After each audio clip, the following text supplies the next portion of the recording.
আসসালামু আলাইকুম। কি অবস্থা সবার? কেমন আছো সবাই? আশা করি প্রত্যেকে ভালো আছো। তো আজকে আমাদের সেমি কন্ডাক্টর ও ইলেকট্রনিক্স লাইফ। ওকে, সো সবাই একটু দ্রুত যুক্ত হয়ে যাও আমাদের সাথে।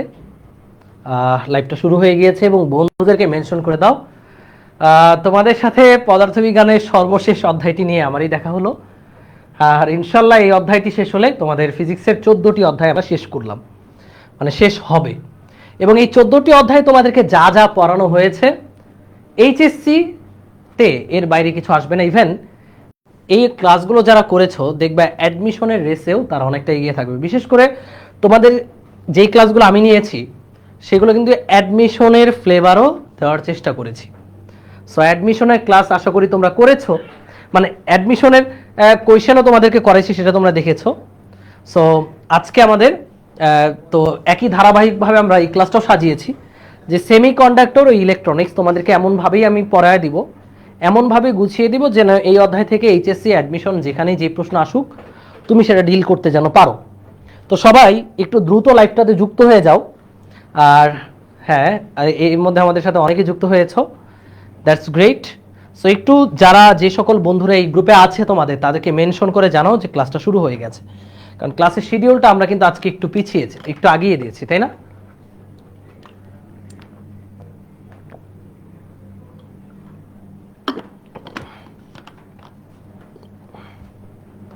ক্লাসের শিডিউলটা আমরা একটু এগিয়ে দিয়েছি। মিস করবো ভাই, মিস করার কিছু নাই, অ্যাডমিশনে তো তোমাদের সাথে দেখা হবেই।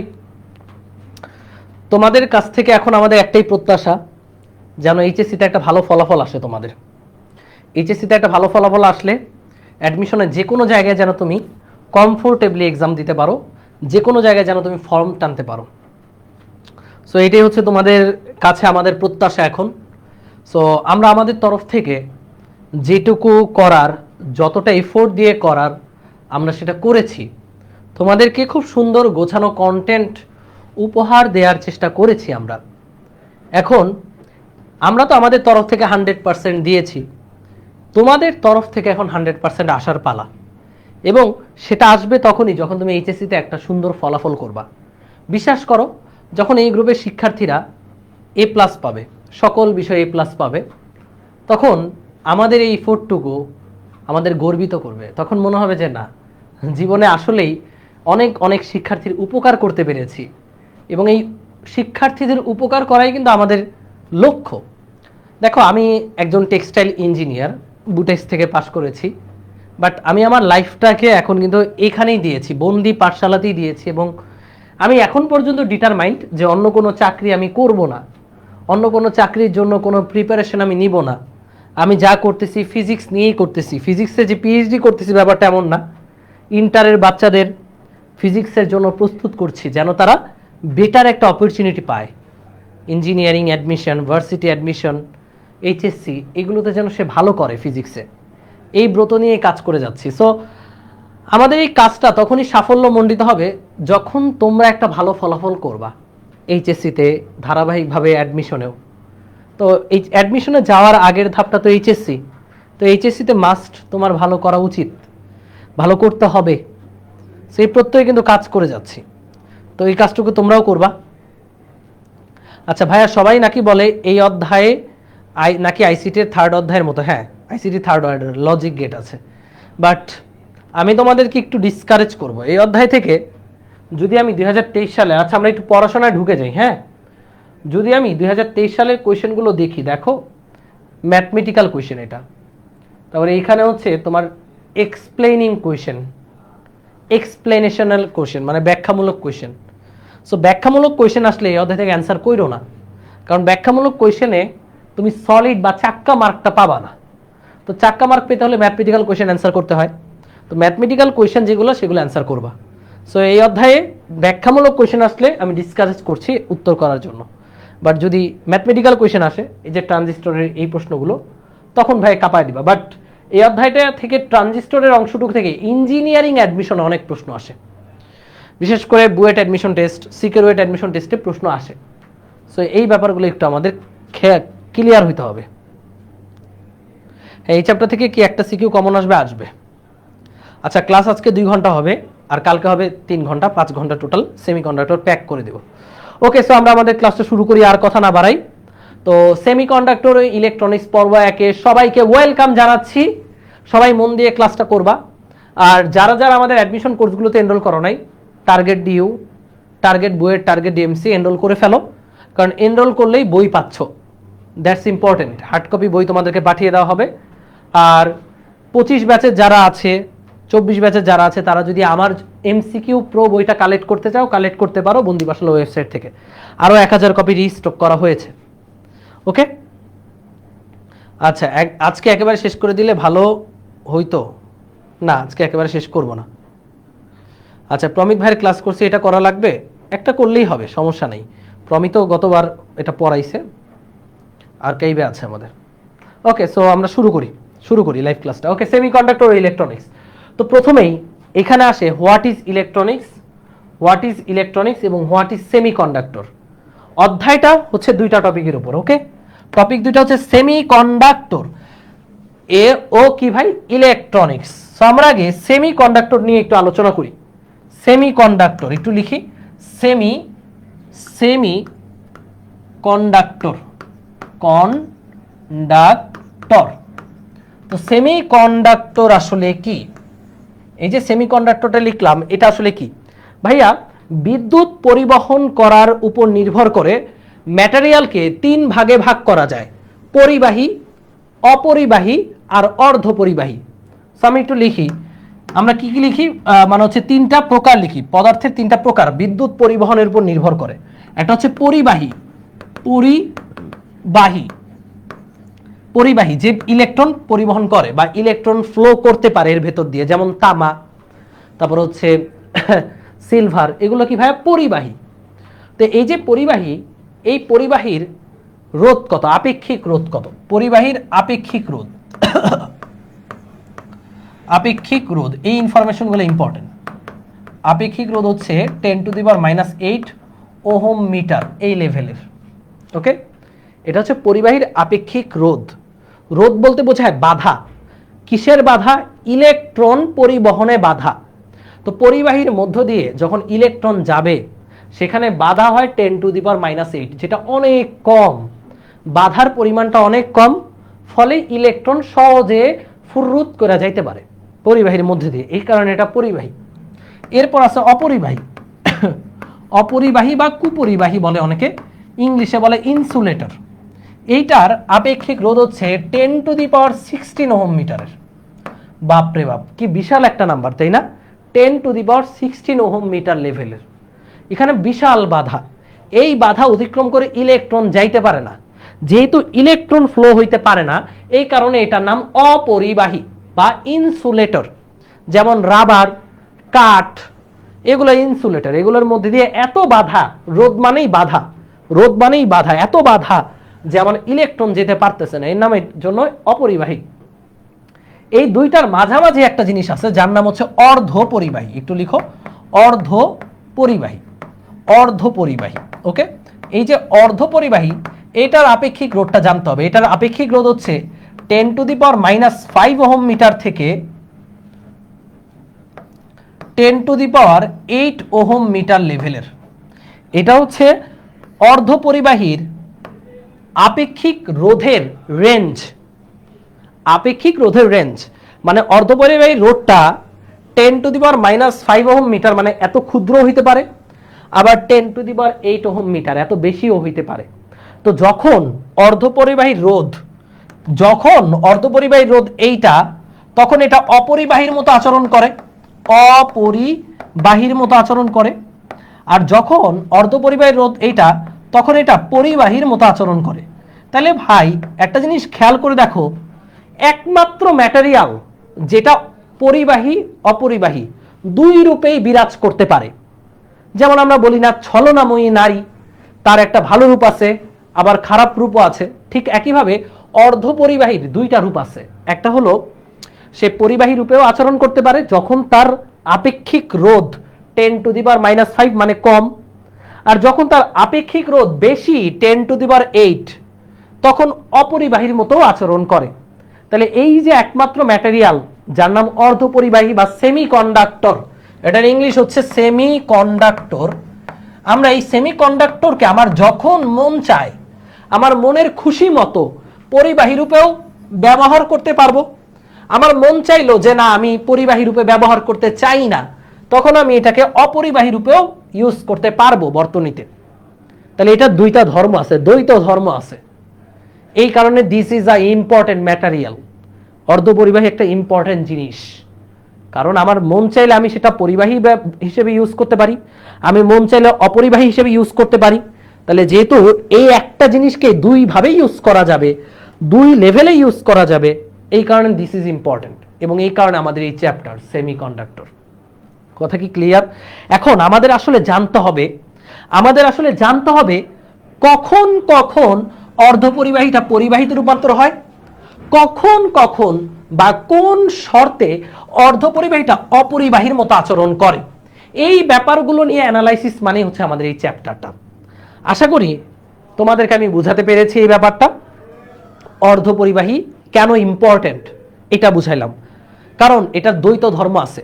যেমন ধরো তোমাকে আমি একটা এক্সাম্পল দিই।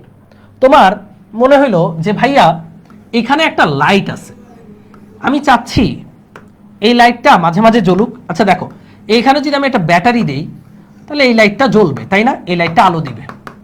এখন আমি চাচ্ছি এই লাইটটা 10 মিনিট পর জ্বলুক, আবার 10 মিনিট পর নিভে যাক। এটা আমি চাচ্ছি 10 মিনিট পর জ্বলুক, 10 মিনিট পর অটোমেটিক নিভে যাক। তাহলে এখানে আমার একটা কাজ করতে হবে, এখানে আমরা জানি একটা কি বা চাবি দিতে হবে।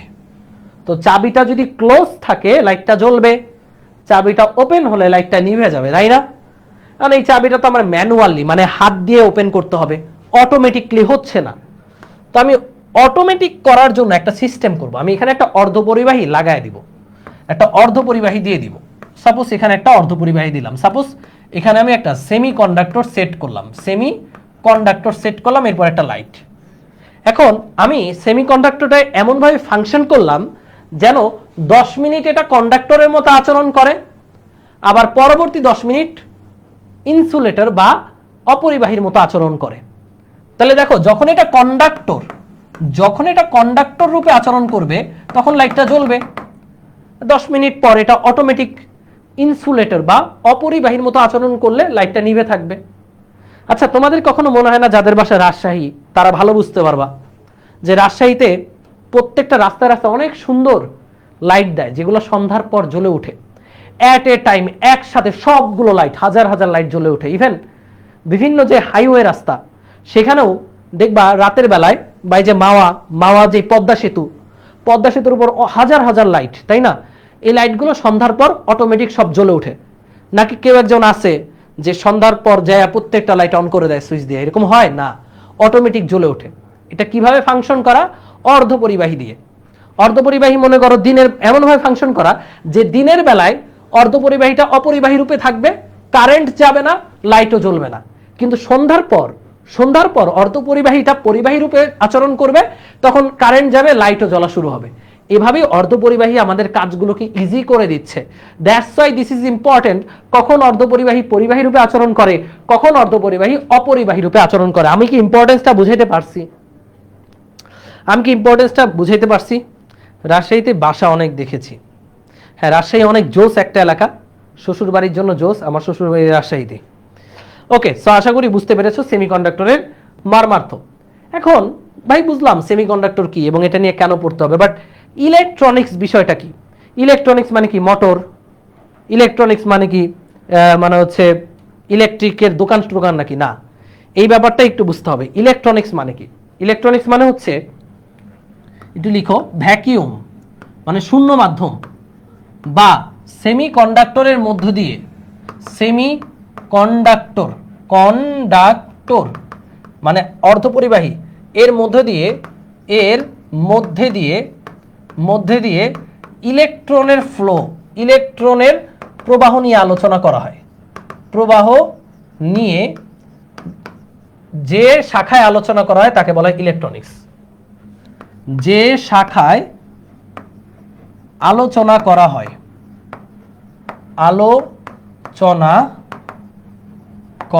হয় তাকে বলা হয় ইলেকট্রনিক্স। মানে পদার্থবিজ্ঞানের যে শাখায় ভ্যাকিউম মানে শূন্য মাধ্যম অথবা অর্ধপরিবাহীর মধ্য দিয়ে ইলেকট্রনের প্রবাহ নিয়ে আলোচনা করা হয়, সেটা হচ্ছে আমাদের ইলেকট্রনিক্স। ওকে, ইলেকট্রনিক্স। এখন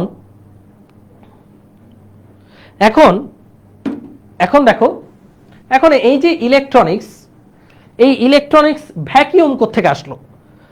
তোমরা যারা ছোটবেলায় মানে 2000 সালে জন্ম নিয়েছো বা 2001-2 সালে জন্ম নিয়েছো তারা জানো, মানে ওই সময় যদি একটু বুদ্ধি টুদ্ধি হয়, আমি আর কি এটা ফেস করেছি যে আমাদের বাসায় একটা টেলিভিশন ছিল, সাদা কালো টেলিভিশন। আমাদের বাসায় ছিল না, আমরা একটু গরিব ছিলাম, আমার ফুপুর বাসায় ছিল আর কি। এরকম সাদা কালো একটা টেলিভিশন ছিল, টিভিটা দেখতে এত বড়, হ্যাঁ এত বিশাল একটা টিভি। আর এই টিভিটা আঁকা হয় না, সুন্দর হয় না।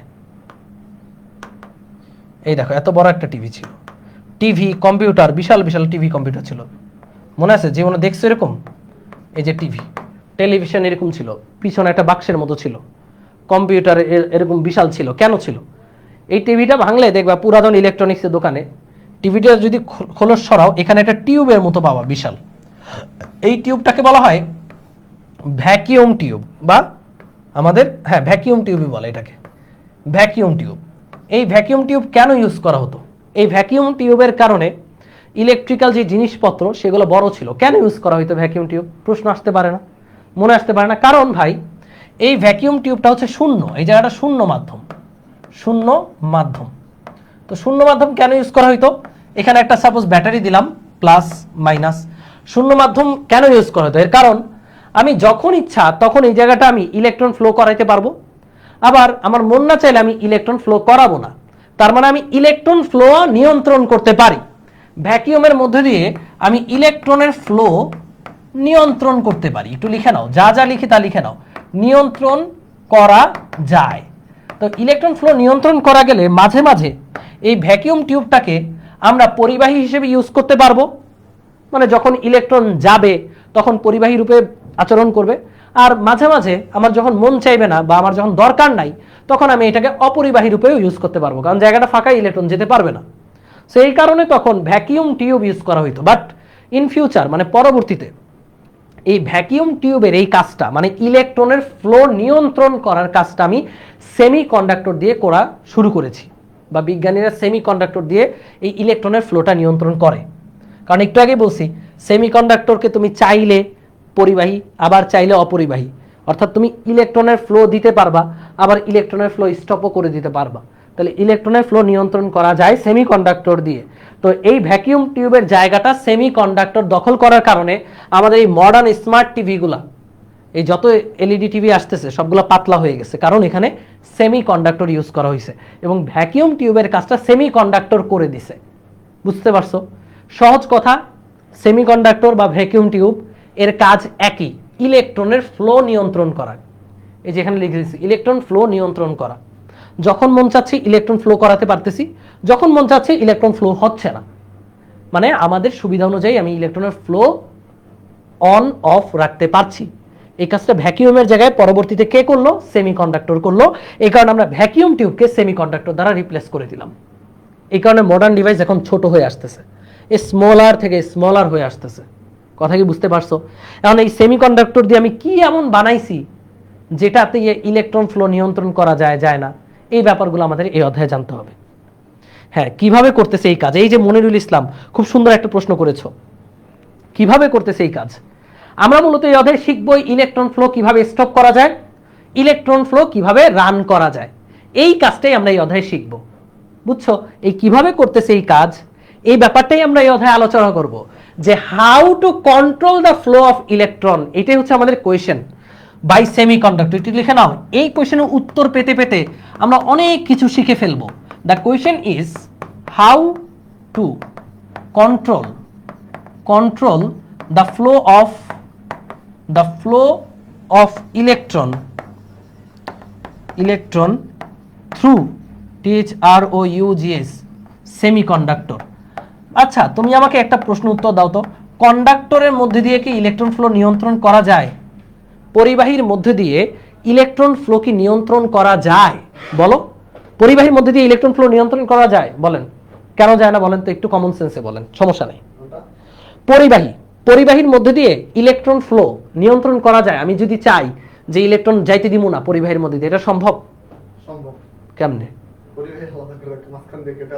ধুর, লজিক্যাল কথা বলেন। আচ্ছা, যাবে না, কারণ পরিবাহীকে যদি আমি সার্কিটে লাগাই অবশ্যই তার মধ্যে ইলেকট্রন যাবে, তাই না? ইলেকট্রন ফ্লো বাধা দেওয়া যাবে না। অপরিবাহী দিয়ে যদি আমি চাই ইলেকট্রন যাক, এটাও সম্ভব না। তাহলে একমাত্র অর্ধপরিবাহী দিয়ে ইলেকট্রন ফ্লোটা নিয়ন্ত্রণ করা যাবে। তো যখন মন চাই পরিবাহী, যখন মন চায় অপরিবাহী রূপে এটাকে ব্যবহার করতে পারবো আমরা। এখন সেটাই আমরা দেখব কিভাবে ইলেকট্রন ফ্লো নিয়ন্ত্রণ করা যায়, সেটা দেখি। হ্যাঁ, রেডি? ইলেকট্রনিক্স বুঝলাম, সেমিকন্ডাক্টর বুঝলাম। এবার আমরা এই অধ্যায়ে ঢোকা শুরু করতেছি। Band theory. ব্যান্ড থিওরি মানে কি? পোলাপান না বুঝে এটা মুখস্থ করে। দেখো জিনিসটা কত সোজা। এই মনে করো আমি একটা বিচ্ছিন্ন পরমাণু আঁকলাম। এটা কেমন পরমাণু? বিচ্ছিন্ন পরমাণু। বিচ্ছিন্ন পরমাণু এটা হতে পারে সোডিয়াম, হতে পারে সাপোজ সোডিয়াম। ওকে, সোডিয়াম। সোডিয়ামে ইলেকট্রন বিন্যাসটা কি? 2 8 2 4 6 8 2 8 1। এইটা হচ্ছে সোডিয়ামের ইলেকট্রন বিন্যাস, তাই না? সোডিয়াম, এখানে একটা মুক্ত ইলেকট্রন আছে। এটা হচ্ছে একটা বিচ্ছিন্ন পরমাণু, একটা সিঙ্গেল পরমাণু। এখন বলো তো, এই পরমাণুর এক এক শক্তি স্তরে ইলেকট্রনের শক্তির মান কি এক এক রকম না? এই পরমাণুর এক এক শক্তি স্তরে ইলেকট্রনের শক্তির মান হচ্ছে এক এক রকম। তো বলো সবচেয়ে বেশি শক্তি কোথায়? এখানে R1 হচ্ছে প্রথম শক্তি স্তরের ব্যাসার্ধ, এরপরে R2, এরপরে R3। আমরা জানি কেন্দ্র থেকে আমরা যতই বাইরের দিকে যাব শক্তির মান ততই বাড়বে। অর্থাৎ 3 নম্বর শক্তি স্তরে সবচেয়ে বেশি, এরপরে 2 নম্বরে, এরপর 1 নম্বরে, রাইট? এবার আমরা যদি প্রত্যেকটা শক্তি স্তরের শক্তির গ্রাফ একটা রেখাচিত্রের মাধ্যমে দেখাই, যে এখানে লিখলাম এনার্জি, ENRG, এনার্জি, আর এই রেখা একটা বিচ্ছিন্ন পরমাণুর এই মনে করো এই রেখাচিত্র দ্বারা বুঝালাম এটা হলো প্রথম শক্তি স্তরের শক্তি রেখা, রেখাচিত্র। এটা হচ্ছে দ্বিতীয় শক্তি স্তরের রেখাচিত্র, এবং এটা হচ্ছে তৃতীয় শক্তি স্তরের রেখাচিত্র।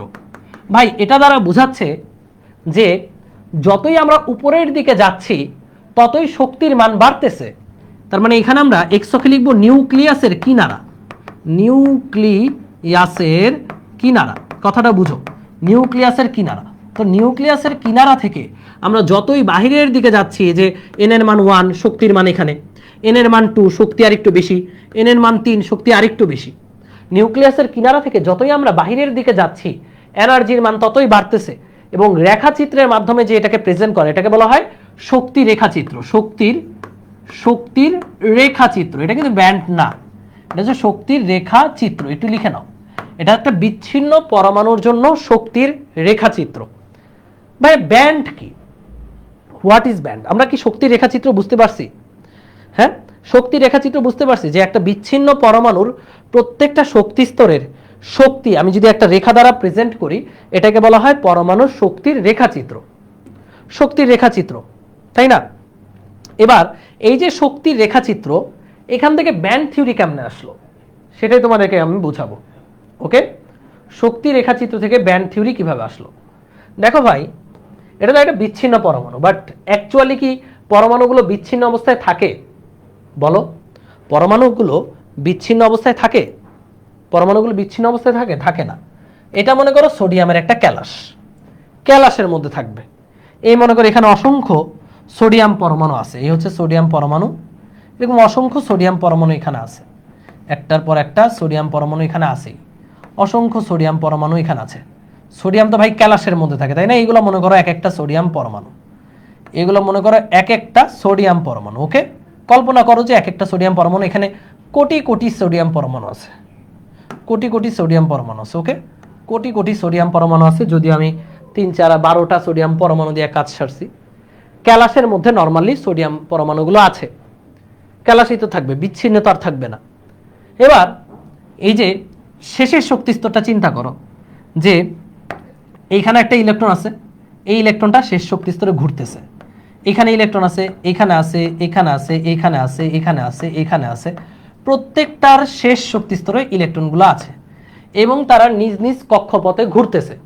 তো তোমরাই আমাকে বলো, স্থিরতরিত অধ্যায় তো পড়ছো, সেখানে তোমরা জানো এই ইলেকট্রনটা যখন ঘুরবে, এই ইলেকট্রনটা যখন ঘুরবে, এরা কি একজন আরেকজনের ঘূর্ণনকে প্রভাবিত করবে নাকি করবে না? খালি এটা বলো যে এই ইলেকট্রনগুলা একজন আরেকজনের ঘূর্ণনকে প্রভাবিত করবে কিনা।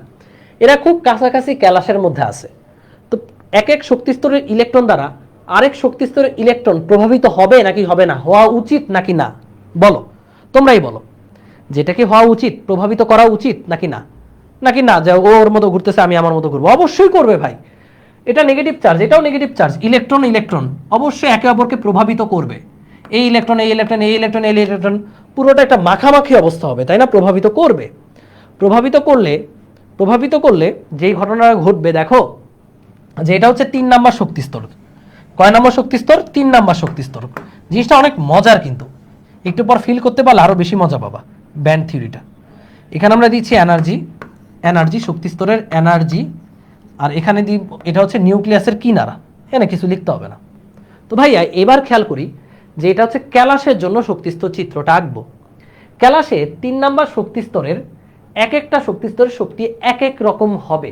কেন হবে? কারণ ভাই ইলেকট্রন, শেষের শক্তিস্তরের ইলেকট্রন তার পার্শ্ববর্তী পরমাণু দ্বারা প্রভাবিত হবে, ফলে ওইখানে শক্তির একটু না একটু তারতম্য হবেই। দেখা যাবে যে ধরো এই পরমাণু শক্তিস্তরের ইলেকট্রনের মান মনে করো, শক্তির মান মনে করো 5 ইলেকট্রন ভোল্ট, এটারও 5 ইলেকট্রন ভোল্ট হওয়ার কথা ছিল, বাট এটা মনে করো 4.3 ইলেকট্রন ভোল্ট। তারপরে এখানে মাঝখানে মনে করো 4.4 ইলেকট্রন ভোল্ট, এটা মনে করো 5.00 বা 4.99 ইলেকট্রন ভোল্ট, 4.99 ইলেকট্রন ভোল্ট। এখানে যদি লক্ষ কোটি পরমাণু থাকে, প্রত্যেকটা পরমাণুর শেষের শক্তিস্তর মানে 3 নাম্বার শক্তিস্তরের শক্তির মানে একই হবে না, একই হবে না। কেন?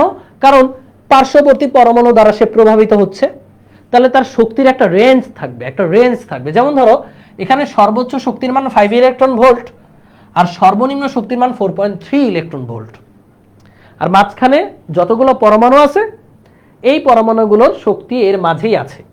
তাহলে খেয়াল করো, যখন ক্যালাসের মধ্যে পরমাণুগুলো আছে, এক একটা পরমাণু তার পার্শ্ববর্তী পরমাণুকে প্রভাবিত করার কারণে শেষের শক্তিস্তর বা যে কোনো শক্তিস্তরের শক্তির মানের একটা তারতম্য থাকবে, একটা রেঞ্জ থাকবে। এক্সাক্ট মান পাবা না তুমি, প্রত্যেকটা আলাদা আলাদা শক্তিস্তরে দেখা যাবে আলাদা আলাদা মান আসতেছে, তার মানে একটা রেঞ্জ থাকবে যে এত থেকে এতর মধ্যে শেষ শক্তিস্তরে এনার্জিটা আছে। আমাদের এক্সাম্পল অনুযায়ী 5 থেকে 4.3 ইলেকট্রন ভোল্টের মধ্যে 3 নাম্বার শক্তিস্তরের এনার্জিটা আছে। তাহলে এই যে এনার্জির তারতম্য নিয়ে আমি যদি রেখাচিত্র অঙ্কন করি, দেখো এই যে এটা মনে করো 5 ইলেকট্রন ভোল্ট, এটা 5 আর এটা মনে করো 4.3। হ্যাঁ, এই এনার্জির তারতম্য নিয়ে আমি যদি একটা রেখাচিত্র অঙ্কন করি, যে বাকি সকল পরমাণুগুলোর শক্তি এর মধ্যেই আছে, এর মধ্যেই সীমাবদ্ধ থাকবে। এই একটা রেখাচিত্র অঙ্কন করলাম, এটা ক্যালাসের জন্য, এটা কিন্তু একটা ক্যালাসের জন্য। তাহলে এই যে রেখাচিত্রটা দেখতে ব্যান্ডের মতো হয়ে গেল, হাতের ব্যান্ডের মতো হয়ে গেল, এই যে বেল্টের মতো হয়ে গেল। এই কারণে এই যে রেখাচিত্র যে অঙ্কন করলাম এটাকেই বলা হয় ব্যান্ড তত্ত্ব। ব্যান্ডের মতো দেখা যায়, এই কারণে এটাকে বলা হচ্ছে ব্যান্ড তত্ত্ব, এনার্জির ব্যান্ড তত্ত্ব। তাহলে ব্যান্ড তত্ত্ব পুরোটাকে যদি সামারাইজ করি, দেখো ক্যালাসে প্রত্যেকটা পরমাণু তার পার্শ্ববর্তী পরমাণুকে প্রভাবিত করবে। এই কারণে যে কোনো শক্তিস্তরের শক্তির মানের একটা তারতম্য থাকবে, একটা রেঞ্জ থাকবে। সেই রেঞ্জকে ধরে নিয়ে আমি যদি একটা শক্তি রেখাচিত্র অঙ্কন করি, এখানে একটা ব্যান্ডের মতো রেখাচিত্র ক্রিয়েট হবে, যেটাকে বলা হয় ব্যান্ড, এনার্জি ব্যান্ড। এটাকে কি বলে? Energy band. তাহলে এটা হলো আমাদের এই ক্যালাসে 3 নাম্বার শক্তিস্তরের এনার্জি ব্যান্ড। 2 নাম্বার শক্তিস্তরের এনার্জি ব্যান্ডটা আরেকটু ছোট হবে, কারণ সেটা তো একটু ভিতরে, তো তারতম্যটা একটু কম হবে। এই কারণে দেখো এটার এনার্জি ব্যান্ডটা 3-এর চেয়ে একটু ছোট হবে। 1 নাম্বার শক্তিস্তরটা আরো ভিতরে, তাহলে প্রভাবিত আরেকটু কম হবে, তখন এটা এনার্জি ব্যান্ড আরো ছোট হবে। এটা হলো 1 নাম্বার শক্তিস্তরের এনার্জি ব্যান্ড। ব্যান্ডের ব্যাপারটা ক্লিয়ার সবাই? বই থেকে আমি জানি তোমরা এটা পড়ে কখনোই বুঝো না, বাট এইখানে ক্লিয়ার কিনা বলো? ব্যান্ড থিওরিটা রিক্যাপ করেন। This is band theory. আচ্ছা, রিক্যাপ করতেছি, সমস্যা নেই। তাহলে ব্যান্ড থিওরিটা কি? ওকে, ব্যান্ড থিওরিটা আবারও বলি। এই যে দেখো পরমাণুর ক্যালাসে, এই যে ক্যালাসে অসংখ্য পরমাণু আছে। তো ধরো এই যে আমি যে শক্তিস্তরটা আছি সেটা হচ্ছে 3 নাম্বার শক্তিস্তর, কথা বুঝছো? প্রত্যেকটা শক্তিস্তরে ইলেকট্রনগুলো একে অপরকে প্রভাবিত করবে না? তাহলে যদি দেখো এই শক্তি স্তরের এনার্জি যদি 5 হয়, তুমি কখনোই বলতে পারবা না এই মাঝখানে যেটা আছে তারও এনার্জি 5। একই শক্তি স্তর, তাহলে কেন তারতম্য হচ্ছে? কারণ ওই যে ইলেকট্রন একে অপরকে প্রভাবিত করতেছে। তো দেখা যাবে একটার 5, আরেকটার 3, আরেকটার 4.3। তার মানে শেষের শক্তি স্তরের আলাদা আলাদা পরমাণুর জন্য এক এক রকম তুমি মান পাচ্ছ। তো সর্বোচ্চ মান মনে করো 5 পাইলা, আর সর্বনিম্ন মান পাইলা মনে করো 4.3। তাহলে এটা হচ্ছে রেঞ্জ, এনার্জির একটা রেঞ্জ। 3 নাম্বার শক্তি স্তরের এনার্জি রেঞ্জ 5 থেকে 4.3। এই এনার্জিটাকে রেঞ্জ হিসেবে ধরে তুমি যেটা ব্যান্ড অঙ্কন করো, তাহলে এটা হবে ব্যান্ড তত্ত্ব বা এনার্জি ব্যান্ড বলবো। এটা হবে তৃতীয় শক্তি স্তরের এনার্জি ব্যান্ড। এখন বলো 2 নাম্বার শক্তি স্তরটাকে আরেকটু ভেতরে না, এই যে এটা না ভেতরে, তাহলে এটা একটু কম প্রভাবিত হবে। তার মানে এই 2 নম্বর শক্তি স্তরের এনার্জির তারতম্যটা আরেকটু ছোট হবে, এই যে আরেকটু ছোট হলো। 1 নম্বর শক্তি স্তরটা আরো ভিতরে, তাহলে এটা আরো কম প্রভাবিত হবে বাইরের ইলেকট্রন দ্বারা। ফলে 1 নম্বর শক্তি স্তরের এনার্জির তারতম্যটা আরো ছোট হবে, এই কারণে এটা ক্ষুদ্র ব্যান্ড। আশা করি এবার বুঝতে পেরেছো। ওকে, ক্লিয়ার? এবার ক্লিয়ার যে প্রত্যেকটা পরমাণু একে অপর দ্বারা প্রভাবিত হচ্ছে, তাই তাদের যে কোনো একটা শক্তি স্তরের এনার্জির তারতম্য থাকবে। সেই তারতম্য নিয়ে আমি যদি শক্তি রেখাচিত্র অঙ্কন করি, সাপোজ ধরো এটা গেলে একটা পরমাণুর জন্য আঁকলা, এটা আরেকটা পরমাণুর জন্য, এটা আরেকটা পরমাণুর জন্য, তো এটা একটা ব্যান্ডের মতো দেখা যাচ্ছে। 3 নাম্বার শক্তি স্তরের বিভিন্ন পরমাণুর জন্য আমার রেখাচিত্রটা বিভিন্ন রকম হচ্ছে, তো এটাকে অ্যাড করে আমি একটা ব্যান্ডের মতো দেখতে পাচ্ছি। এটাই হচ্ছে আমাদের 3 নাম্বার শক্তি স্তরের আমাদের এনার্জি ব্যান্ড, এটাকে বলা হয় এনার্জি ব্যান্ড। ভাইয়া যতবার ব্যান্ড ওয়ার্ডটা বলতেছে তোমরা যে কি ভয় লাগতেছে আর ভাবতেছি আমি তো আচ্ছা বুঝতেছি, কারো বেশি পড়া না। ওকে, ক্লিয়ার? ওকে, ডান। ব্যান্ড তত্ত্ব গেল। এবার ব্যান্ডের প্রকারভেদ, এটা ইম্পর্টেন্ট। ব্যান্ড থিওরি, ব্যান্ডের প্রকারভেদ, যোজন ব্যান্ড, পরিবহন ব্যান্ড, নিষিদ্ধ ব্যান্ড। ব্যান্ড কেন লাগে সেমিকন্ডাক্টরে বুঝাই তোমাদেরকে। দেখো সেমিকন্ডাক্টরে এখন আমরা আসি নাই, আমরা বুঝাচ্ছি ব্যান্ড থিওরি। এখন যোজন ব্যান্ড, পরিবহন ব্যান্ড আর নিষিদ্ধ ব্যান্ড কি? ভাই আমি একটা চিত্র আঁকি, দেখো এই চিত্রটা এখানে সবাই একটু খেয়াল করে দেখো। এটা হচ্ছে এক্স অক্ষ, ওয়াই অক্ষ, এখানে আমরা এনার্জি দিব, পরমাণুর এনার্জি। ওকে, এই হচ্ছে শেষ শক্তি স্তরের, এটা হলো সর্বশেষ শক্তি স্তরের যে কোনো একটা র্যান্ডম পরমাণুর সর্বশেষ শক্তি স্তরের এনার্জি ব্যান্ড। ওকে, এবং এটা হচ্ছে মনে করো 1 নম্বর শক্তি স্তরের এনার্জি ব্যান্ড। ওকে, এটা মনে করো 1 নম্বরের জন্য, এটা 2 নম্বরের জন্য, উপরে এটা হচ্ছে সর্বশেষ শক্তি স্তর, সর্বশেষ শক্তি স্তরের এনার্জি ব্যান্ড। মানে সর্বশেষ শক্তি স্তরের এনার্জির তারতম্য নিয়ে যে শক্তির রেখাচিত্র অঙ্কন করা হয় তাকেই বলবো আমরা এনার্জি ব্যান্ড। ওকে, আর এটা কি সর্বশেষ শক্তি স্তর, মানে সর্বশেষ শক্তি স্তরে যে সকল ইলেকট্রন থাকে তাদেরকে বলা হয় যোজনী ইলেকট্রন। তাহলে এই শক্তি স্তর নিয়ে যেই ব্যান্ডটা অঙ্কন করা হয় তাকে বলা হয় যোজন ব্যান্ড। তাহলে এখানে যে ইলেকট্রনগুলো থাকবে তাদেরকে বলবো আমরা যোজন ইলেকট্রন, এবং এই ব্যান্ডটাকে বলবো আমরা যোজন ব্যান্ড। তাহলে যোজন ব্যান্ড কি? যোজন ব্যান্ড হচ্ছে পরমাণুর সর্ববহিস্থ শক্তি স্তরকে বলা হয় যোজনী স্তর, যোজনী শক্তি স্তর, তাই না? বা ভ্যালেন্স শেল বলে। তো সর্ববহিস্থ শক্তি স্তরে যেই এনার্জির তারতম্য, সেই এনার্জির তারতম্য নিয়ে আমরা যদি একটা ব্যান্ড অঙ্কন করি তাকে বলা হবে যোজন ব্যান্ড। একদম সোজা বাংলা কথা, সর্বশেষ শক্তি স্তরের এনার্জির তারতম্য নিয়ে আমরা যদি একটা এনার্জি ব্যান্ড অঙ্কন করি সেটাকে বলবো আমরা যোজন ব্যান্ড। সেখানে কোন ইলেকট্রনগুলো থাকবে? যোজন ইলেকট্রনগুলো থাকবে। যোজন ব্যান্ড ডান। এবার পরিবহন ব্যান্ড। ভাই আমরা জানি যোজন ব্যান্ড থেকে বা যোজন ইলেকট্রন যখন মুক্ত হয়ে যায় তখন সেটাকে বলা হয় পরিবহন, বা মুক্ত ইলেকট্রন বা পরিবহন, ওই ইলেকট্রনটাই বিদ্যুৎ পরিবহন করে, রাইট? তাহলে এবার এখানে আমরা পরিবহন ব্যান্ড আঁকবো, পরিবহন ব্যান্ডটা অঙ্কন করব। কিভাবে অঙ্কন করবা দেখো, এটা তো যোজন ব্যান্ড, সর্বশেষ শক্তি স্তর। এবার তুমি যদি আরেকটু এনার্জি দাও পরমাণুতে, সাপোজ ক্যালাসের মধ্যে তুমি তাপ শক্তি দিলা বা কোনো এনার্জি সাপ্লাই করলে এই ইলেকট্রনগুলো মুক্ত হয়ে যাবে। মুক্ত হয়ে সেটা কোথায় গমন করবে? পরিবহন ব্যান্ডে গমন করবে। কিছু ইলেকট্রন লম্ফ মারিয়া এই পরিবহন ব্যান্ডে যাবে। আর যখন ইলেকট্রন পরিবহন ব্যান্ডে যায় তখন সেটা পরিবাহীর মতো আচরণ করে। কথা বুঝছো? ইলেকট্রন যখন পরিবহন ব্যান্ডে যাবে এটাকে বলা হয় পরিবহন ব্যান্ড। ইলেকট্রন যখন পরিবহন ব্যান্ডে যাবে তখনই কিন্তু সেটা পরিবাহী, তাছাড়া পরিবাহী না। পরিবহন ব্যান্ডে ইলেকট্রন থাকা মানেই পরিবাহী, তাছাড়া না। তাহলে পরিবহন ব্যান্ড কি? ভাইয়া, মুক্ত ইলেকট্রনের শক্তির তারতম্য নিয়ে আমরা যেই শক্তি রেখাচিত্র অঙ্কন করি তাকে বলা হয় পরিবহন ব্যান্ড। ওকে, লিখো, মুক্ত ইলেকট্রনের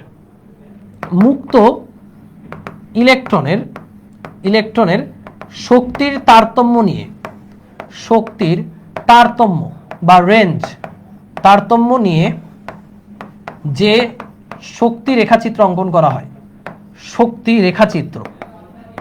রেখাচিত্র অঙ্কন করা হয় তাকে বলা হয় পরিবহন ব্যান্ড। কোন করা হয় তাকে আমরা পরিবহন ব্যান্ড বলবো। তার মানে অপরিবাহীর কি কোনো পরিবহন ব্যান্ড থাকবে? তোমরা উত্তর দাও তো ভাই। মুক্ত ইলেকট্রন থাকলে পরিবহন ব্যান্ড থাকবে, তাছাড়া কি থাকবে? মুক্ত ইলেকট্রন মানে কি? শক্তিস্তর থেকে বের হয়ে গেছে, তখন তাদের ধরো 10টা ইলেকট্রন শক্তিস্তর থেকে বের হয়ে গেছে, 10টা পরমাণু ছিল, 10টা ইলেকট্রন বের হয়ে গেছে। তাহলে 10টা ইলেকট্রনের এনার্জি নিয়ে আমরা যদি একটা রেখাচিত্র অঙ্কন করি, একটা ব্যান্ড অঙ্কন করি, ওইটা হচ্ছে পরিবহন ব্যান্ড। তাহলে বলো তো, অপরিবাহীর কি কোনো পরিবহন ব্যান্ড থাকবে, বা অপরিবাহীর পরিবহন ব্যান্ডে কি কোনো মুক্ত ইলেকট্রন থাকবে? বলো। অপরিবাহীর পরিবহন ব্যান্ডে কোনো মুক্ত ইলেকট্রন থাকবে না।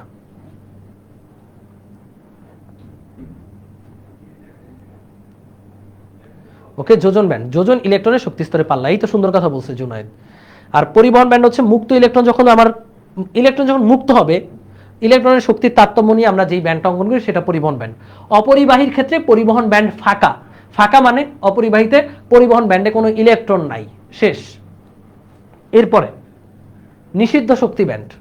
ভাইয়া, এই যে যোজন ব্যান্ড আর পরিবহন ব্যান্ডের মাঝে একটা ফাঁকা জায়গা দেখতে পাচ্ছ, এই যে ফাঁকা জায়গাটা, এই ফাঁকা জায়গায় কোনো এনার্জি আছে ভাই? এই ফাঁকা জায়গাটা কোনো ব্যান্ড আছে, কোনো ইলেকট্রন আছে? যোজন ব্যান্ড আর পরিবহন ব্যান্ডের মাঝখানে যে ফাঁকা জায়গা, বা আমরা বলতে পারি এই যে শক্তিস্তর, 1 নম্বর শক্তিস্তর আর এই যে বা পাশাপাশি 2টা শক্তিস্তরের মাঝখানে যে ফাঁকা জায়গা, ফাঁকা ময়দান, এই ফাঁকা ময়দানটাকেই বলা হয় নিষিদ্ধ শক্তি ব্যান্ড বা ফরবিডেন এনার্জি গ্যাপ। শক্তি ব্যান্ড, ফরবিডেন এনার্জি গ্যাপ, এটাকে এনার্জি গ্যাপও বলে, এনার্জি গ্যাপও বলে। দেখো এই ফাঁকা জায়গা, এটাকে বলা হয় energy gap, easy, energy gap. তো এই এনার্জি গ্যাপের ব্যাপারটা আমার বুঝতে হবে। ওকে, সো আমরা 3টা ব্যান্ড শিখলাম। যোজন ব্যান্ড, যোজন শক্তিস্তরের পাল্লা। পরিবহন ব্যান্ড, পরিবহন শক্তি মানে পরিবহন ব্যান্ডে যদি আমার মুক্ত ইলেকট্রনের শক্তিস্তরের পাল্লা। আর লাস্ট হচ্ছে আমাদের এনার্জি গ্যাপ বা নিষিদ্ধ শক্তিস্তর, নিষিদ্ধ শক্তি ব্যান্ড। যে আমাদের যোজন ব্যান্ড পরিবহন ব্যান্ডের মাঝে যেই ফাঁকা জায়গাটা, সেটা হচ্ছে নিষিদ্ধ শক্তি ব্যান্ড। ওকে, ফাঁকা জায়গাটা সেটাকে বলবো আমরা নিষিদ্ধ শক্তি ব্যান্ড, যেখানে শক্তি যাওয়া নিষিদ্ধ না, এটা হচ্ছে নিষিদ্ধ শক্তি ব্যান্ড। আর এই ব্যান্ড থিওরি কেন শিখলাম? কারণ খ নম্বরে আসবে ব্যান্ড থিওরির মাধ্যমে পরিবাহী ব্যাখ্যা করো। ভাইয়া এই যে দেখো, পরিবাহী ব্যাখ্যা করি, পরিবাহী মানে কি? মুক্ত ইলেকট্রন থাকবে, তাই না? এই যে ব্যান্ড থিওরির মাধ্যমে পরিবাহী ব্যাখ্যা করি, খেয়াল করো। এই মনে করো একটা ব্যান্ড, এটা হচ্ছে, এর নিচে আরো ব্যান্ড আছে, এটা হচ্ছে যোজন ব্যান্ড। এটা কি ব্যান্ড? যোজন ব্যান্ড, এটা হচ্ছে যোজন ব্যান্ড। আর এই হচ্ছে আমাদের পরিবহন ব্যান্ড, এই হচ্ছে পরিবহন ব্যান্ড। এই যে সবুজটা হচ্ছে পরিবহন ব্যান্ড, বহন ব্যান্ড। তো বলো, এই যোজন ব্যান্ড আর পরিবহন ব্যান্ডের মধ্যে এনার্জি গ্যাপ কত, বা নিষিদ্ধ শক্তি অঞ্চলটা কতটুকু? বলো, এই যোজন ব্যান্ড আর পরিবহন ব্যান্ডের মধ্যে এনার্জি গ্যাপ কত? বলো। কোনো এনার্জি গ্যাপ আছে? নাই, এনার্জি গ্যাপ 0। যোজন ব্যান্ড আর পরিবহন ব্যান্ডের মাঝে এনার্জি গ্যাপটা 0। এর ফলে সামান্য এনার্জি দিলেই এখান থেকে ইলেকট্রনগুলো পরিবহন ব্যান্ডে চলে যায়। যোজন ব্যান্ড থেকে ইলেকট্রনগুলো পরিবহন ব্যান্ডে শিফট হয়। পরিবহন ব্যান্ডে শিফট হওয়া মানেই কিন্তু সেটা বিদ্যুৎ পরিবহন করবে। এই কারণে পরিবাহী বিদ্যুৎ পরিবহন করে। সো এটা আমরা পরিবাহীকে ব্যান্ড তত্ত্বের আলোকে ব্যাখ্যা করে ফেললাম। চিত্রটা আঁকবা, আঁকার পর বলবা এখানে পরিবাহীর মধ্যে যোজন ব্যান্ড এবং পরিবহন ব্যান্ড একজন আরেকজনের উপর ওভারল্যাপড বা উপরিপাতন হয়ে থাকে, এদের মাঝে কোনো এনার্জি গ্যাপ নাই। এনার্জি গ্যাপ না থাকার কারণে সামান্য পরিমাণ এনার্জি দিলেই যোজন ব্যান্ড থেকে ইলেকট্রনগুলো পরিবহন ব্যান্ডে শিফট হয়। পরিবহন ব্যান্ডে শিফট হচ্ছে, তাই না ভাই? পরিবহন ব্যান্ডে শিফট হচ্ছে।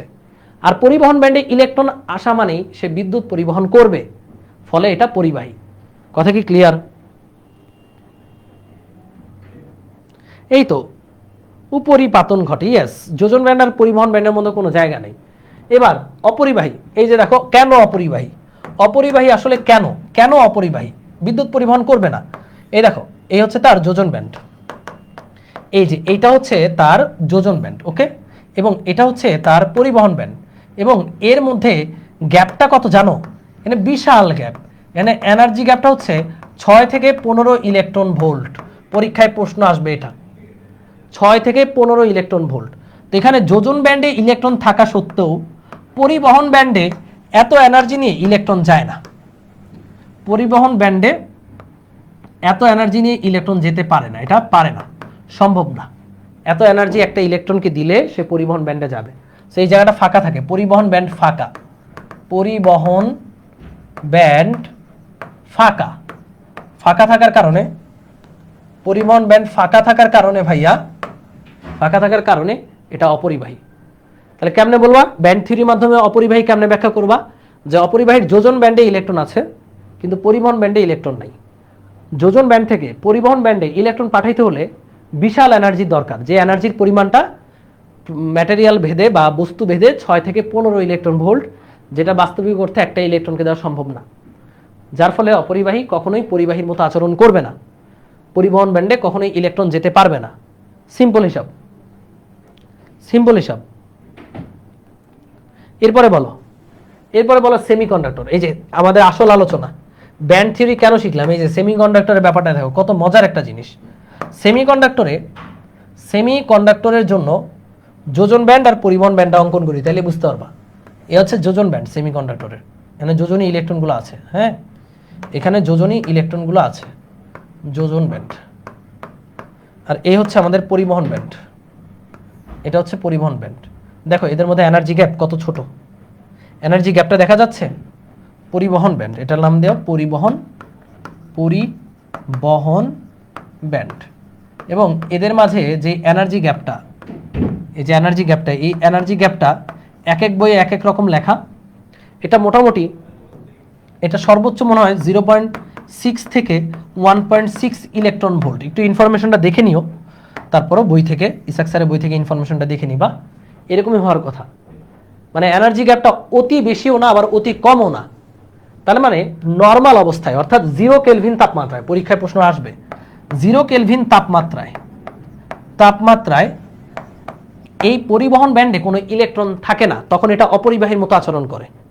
0 কেলভিন তাপমাত্রা মানে উত্তেজিত কোনো অবস্থা নাই, মানে একদম অনেক কম তাপমাত্রা, তাই না? 0 কেলভিন মানে বুঝতেই তো পারতেছো, এই তাপমাত্রায় পরিবহন ব্যান্ডে একটা ইলেকট্রনও নাই, তখন এটা অপরিবাহীর মতো আচরণ করতেছে। বাট কক্ষ তাপমাত্রায় পরিবহন ব্যান্ড ফাঁকা, একটু লিখে নাও, পরিবহন ব্যান্ড ফাঁকা, পরিবহন ব্যান্ড ফাঁকা থাকে, তাহলে তখন এটা কি অপরিবাহী বা ইনসুলেটর, ইংলিশে বলে ইনসুলেটর।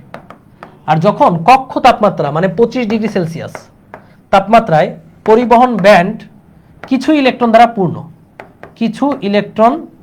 দ্বারা পূর্ণ থাকে, তখন এটা কি, তখন এটা কন্ডাক্টরের মতো আচরণ করে। দেখো দুইটা আচরণ করতেছে, দুই রকম, দুই তাপমাত্রায় দুই ভাবে আচরণ করতেছে।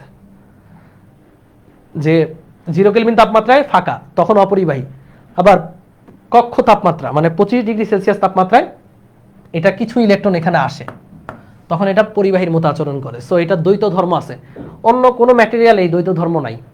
এখানে কোনোদিন পরিবহন করবে না, এখানে অলওয়েজ পরিবহন করবে। আর এখানে আমরা কন্ডিশন অ্যাপ্লাই করে, তাপমাত্রার কন্ডিশন আছে, আরও একটা কন্ডিশন আছে যেটা শিখবা, কন্ডিশন অ্যাপ্লাই করে এটাকে আমরা পরিবাহী অপরিবাহী দুইভাবেই ইউজ করতে পারি। এই এনার্জি ব্যান্ড দিয়ে এটাই তোমাদেরকে বোঝানোর চেষ্টা করলাম। সো এই কারণে দিস ইজ ইম্পর্টেন্ট ম্যাটেরিয়াল, এবং এই ইম্পর্টেন্ট ম্যাটেরিয়াল সম্পর্কে আমাদের এখন পড়াশোনা করতে হবে।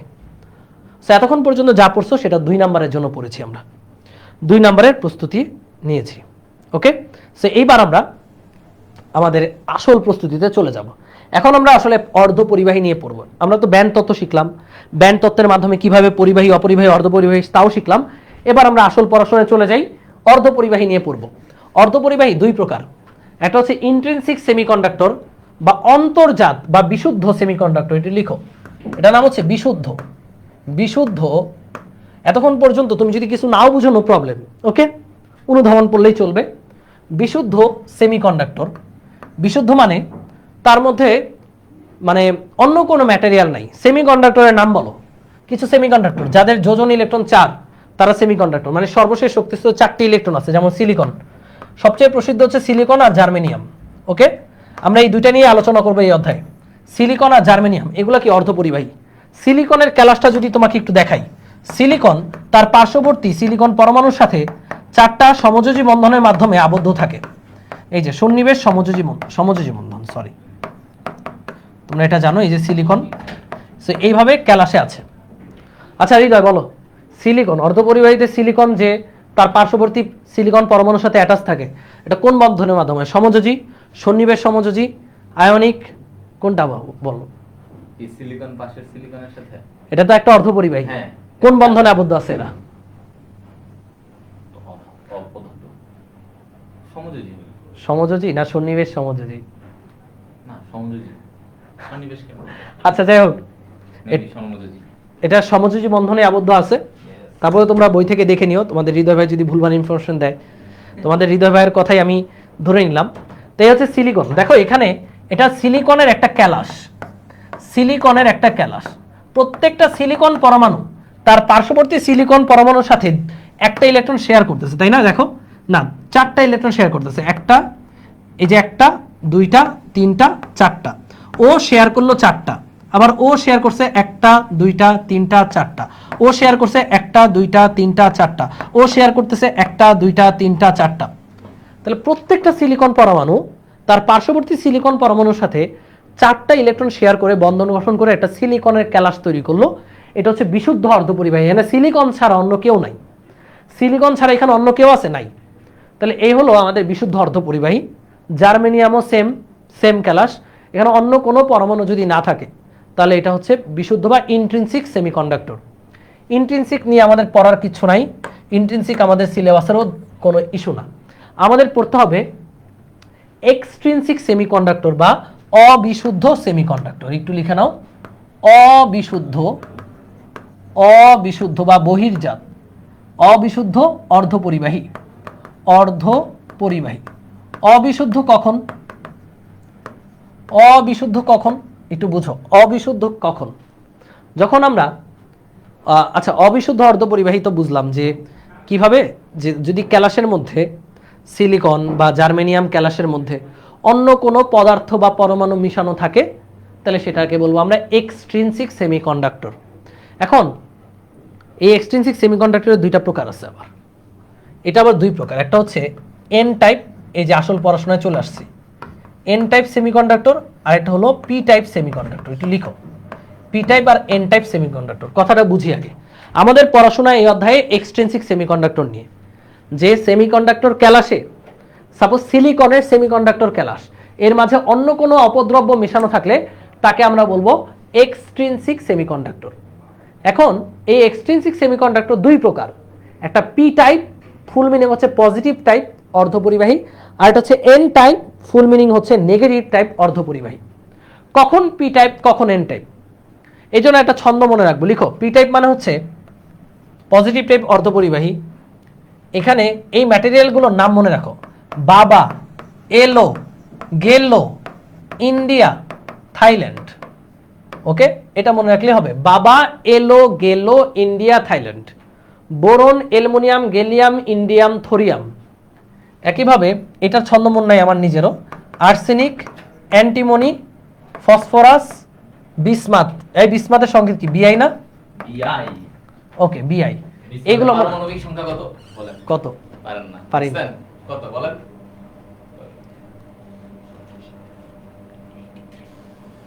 আচ্ছা, এটা আমি পানি না বেটা, 83। ওকে, গ্রেট। তোর সাথে মজা নিলাম। ওরে ভাই। আচ্ছা যাই হোক, তো এইগুলো একটু মনে রাখবে, এগুলো এমসিকিউতে আসবে যে অবিশুদ্ধ অর্ধপরিবাহী কত প্রকার? দুই প্রকার, পি টাইপ, এন টাইপ। ওকে, সো পি টাইপ অর্ধপরিবাহী কখন হবে? যখন আমরা অর্ধপরিবাহী ক্যালাসে এই মৌলগুলো মিশাবো। এই মৌলগুলো হচ্ছে ত্রিযোজী মৌল, ত্রিযোজী মৌল মানে যাদের যোজনী 3। আর অর্ধপরিবাহী ক্যালাসে ভেজাল হিসেবে যদি এই মৌলগুলো, এগুলো হচ্ছে পঞ্চযোজী, মানে শেষের শক্তি স্তরে সে 5টা ইলেকট্রন আছে, এগুলো মিশাই তাহলে সেটা হবে এন টাইপ অর্ধপরিবাহী। এখন কিভাবে পি টাইপ হয়, কিভাবে এন টাইপ হয়, সেটাই এখন দেখার বিষয়।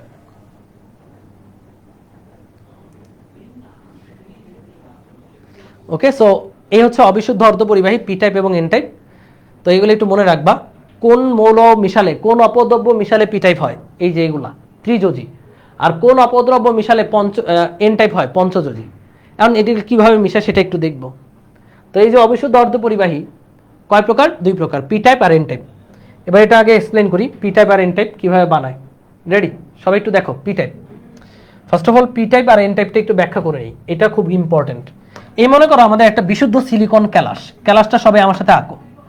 এখানে এই যে দুইটা বন্ধন, দুইটা বন্ধন, দুইটা বন্ধন, দুইটা বন্ধন, সিলিকন, সিলিকন, দুইটা বন্ধন, দুইটা বন্ধন, সিলিকন, দুইটা বন্ধন, সিলিকন, সিলিকন, পার্শ্ববর্তী সিলিকন, সিলিকন, এই যে এইভাবে দিয়ে দাও। সবাই আমার মতো এই যে এই বইয়ে এই চিত্রটা আছে, সবাই এই চিত্রটা দেখলে ভয় পায়, বাট এটা দ্বারা বোঝানো হচ্ছে দুইটা ইলেকট্রন শেয়ার করে সবাই এই বন্ধনটা গঠন করছে, সমযোজী বন্ধন গঠন করেছে। এটা ভয়ের কোনো কারণই নেই। ওকে, এভাবে আমার মতো একটু অঙ্কন করো।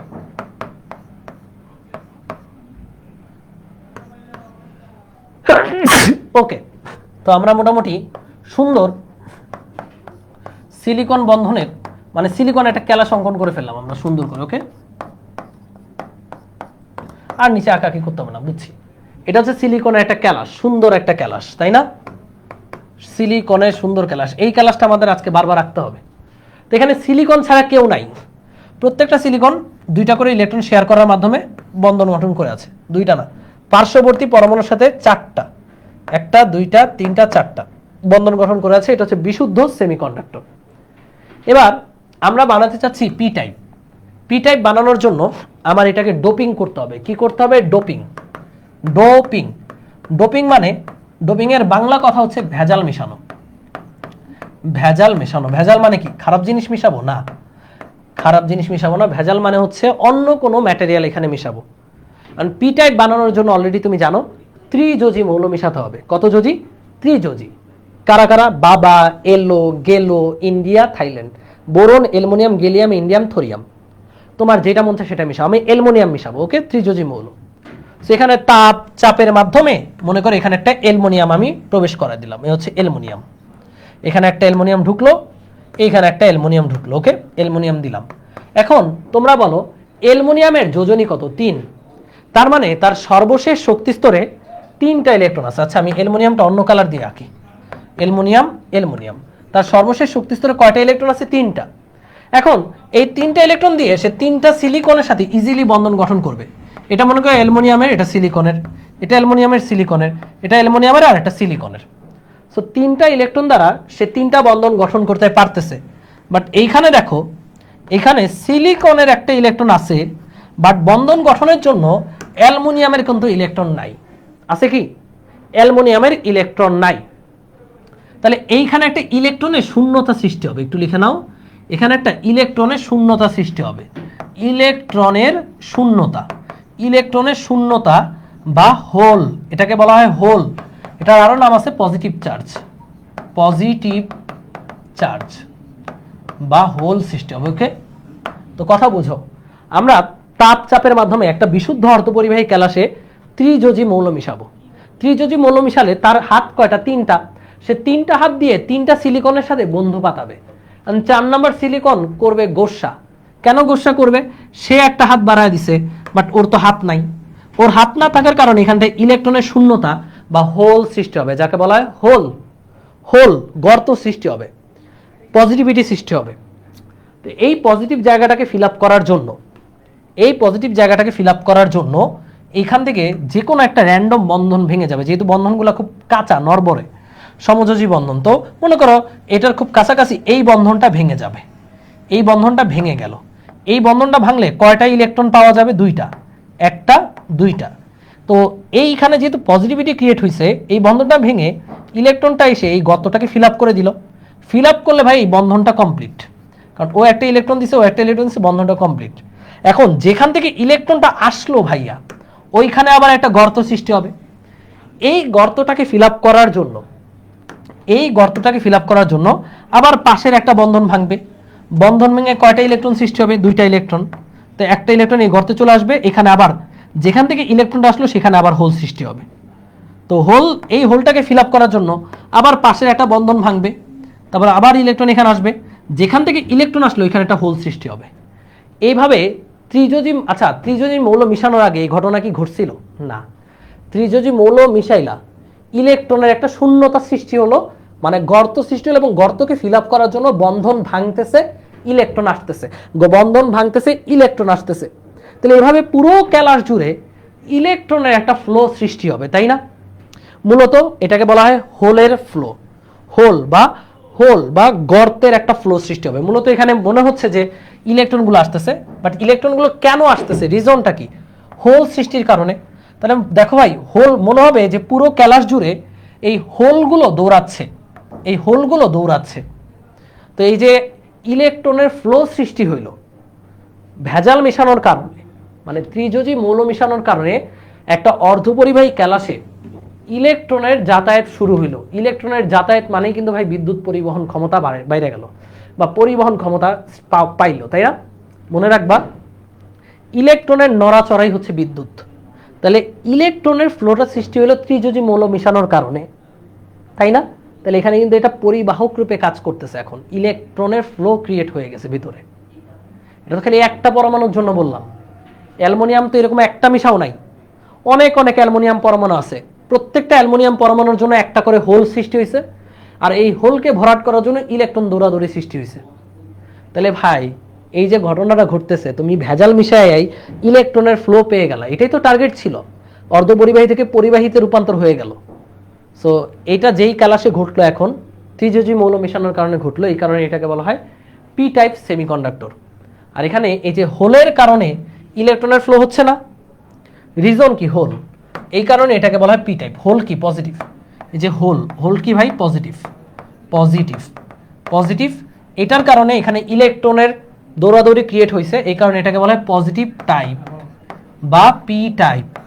এটাকে আমরা কি বলবো? P type semiconductor. তাহলে পি টাইপ সেমিকন্ডাক্টর কেমনে বুঝলাম ভাই? আচ্ছা, ওর ঘরে ইলেকট্রনের নড়াচড়া, পি টাইপ সেমিকন্ডাক্টর কেমনে বুঝলাম? একদম সোজা বাংলা হিসাব, যে বিশুদ্ধ, শোনো ভালো মতো শোনো একদম, মানে এটা কানার ভাই অন্ধও পারবে। বিশুদ্ধ সেমিকন্ডাক্টর ক্যালাসের মধ্যে তাপচাপের মাধ্যমে আমরা যদি ত্রিযোজী অবশ্যই ত্রিযোজী, বাবা এলো গেল India Thailand, boron aluminium gallium indium thorium, এগুলো যে কোনো একটু মিশাও, ইচ্ছা মতো মিশাইলে হবে না। মন চাইলো যে না, সেমিকন্ডাক্টরে এতটুকু, এর মধ্যে এতটা ত্রিযোজী মৌল মিশাই দিলা, হইব না। মিশাইতে হবে 10 লক্ষ ভাগের 1 ভাগ। লিখে নাও, এটা এমসিকিউতে আসবে। 10 লক্ষ ভাগের 1 ভাগ, 1 ভাগ ভেজাল মিশাইতে হয়। ওকে, 10 লক্ষ ভাগের 1 ভাগ ভেজাল মিশাইতে হবে। পুরো সেমিকন্ডাক্টর যত বড়, তার 10 লাখ ভাগের 1 ভাগ ভেজাল তুমি মিশাবা। মিশানোর কারণে যেখানে যেখানে ভেজালগুলা বসবে, ওইখানে ইলেকট্রনের শূন্যতা সৃষ্টি হবে। কেন? কারণ ভেজালগুলোর হাত হচ্ছে 3টা, সে পার্শ্ববর্তী 3টা সিলিকনকে ধরতে পারবে, বাট 4 নাম্বার সিলিকন বলবে আমারেও ধর। এই কারণে এখানে একটা ইলেকট্রনের চাহিদা, এই ইলেকট্রনের কারণে এখানে একটা ইলেকট্রনের চাহিদা বা পজিটিভিটি ক্রিয়েট হবে, যাকে বলি আমরা হোল। এই হোল সৃষ্টি হওয়ার কারণে হোলটাকে ভরাট করার জন্য পাশে একটা বন্ধন ভাঙবে, ভেঙে ইলেকট্রন এসে হোলটাকে ফিল আপ করে দিবে। যেখান থেকে ভাঙলো সেখানে আবার হোল সৃষ্টি হবে, ওই হোলটাকে ফিল আপ করার জন্য আবার আরেকটা বন্ধন ভেঙে ইলেকট্রন এসে ফিল আপ করবে। আবার যেখান থেকে ইলেকট্রন আসলো ওইখানে আবার হোল সৃষ্টি হলো। মানে সমস্যা সমাধানের জন্য আবার সমস্যা, সমস্যা সমাধানের জন্য আবার সমস্যা, সমস্যা সমাধানের জন্য আবার সমস্যা। সো এইভাবে সমস্যা সৃষ্টি হওয়ার মাধ্যমে পুরো ক্যালাস জুড়ে ইলেকট্রন দৌড়াদৌড়ি করবে। আর এখানে সমস্যাটা সৃষ্টি হচ্ছে কার জন্য? হোলের কারণে। Hole, the reason is hole, that's why এটাকে বলবো আমরা p type semiconductor. Right Hridoy? Doctor Hridoy, বুঝছো তুমি? এবার ইলেকট্রন থাকতো তাহলে এটা এন টাইপ হতো। আচ্ছা, এবার আসো হৃদয়, তোমার কাছে আমার প্রশ্ন থাকবে, আসো তোমার কিছু কোয়েশ্চেন থাকবে। আচ্ছা, এবার বায়োলজির মানুষকে সব না, এটা তোমাদের এগুলো মেডিকেল অ্যাডমিশনে আসে, প্রচুর পরিমাণে আসে। হ্যাঁ, এবার তুমি আমাকে বলবা একদম সোজা প্রশ্ন। এই যে পি টাইপ সেমিকন্ডাক্টর, এখানে আধিক্যতা কোন চার্জের? হ্যাঁ, পি টাইপ, তোমাদের কাছেও প্রশ্ন, তোমরা উত্তর দাও। পি টাইপ সেমিকন্ডাক্টরে ইলেকট্রন আছে, হোলও আছে, বাট কার আধিক্য বেশি? ওমা, এটা তো সোজা, হোলের আধিক্য বেশি। কোন চার্জের আধিক্য বেশি বলো? এটা কোন চার্জে চার্জিত পি টাইপ সেমিকন্ডাক্টরটা? মানে পজিটিভলি হবে, মানে ওর হোল আছে। ওকে, দেখি। নেগেটিভলি না। একজন বলছে পজিটিভ, ও বলছে পজিটিভ। এটা কোন চার্জে চার্জিত? পি টাইপ সেমিকন্ডাক্টরটা কোন চার্জে চার্জিত? চার্জে। প্লাস না মাইনাস সেটা বলতে হবে। চার্জে বললে চার্জে কি এরকম হয়? ও তো নিউট্রাল হতে পারে, বাট কেন পজিটিভ। neutral? ও তো হোল Positive। আছে, কিন্তু ও কি ঘাটতি আছে এটা বলবো? আচ্ছা, এটা অনেকবার অনেক জায়গায় আসছে, হয়তো হৃদয় ভাই এটা রিলেট করতে পারতেছে না। এটা নিউট্রাল। ওকে, হৃদয় ভাই একটু Neutral, আসছে এই যে neutral। আমি এটা বলতে এবং চাচ্ছি। এটা পরীক্ষায় আসছে। হ্যাঁ, আচ্ছা আচ্ছা, পারবে, অপশন দিলে পারতো, ও পারে।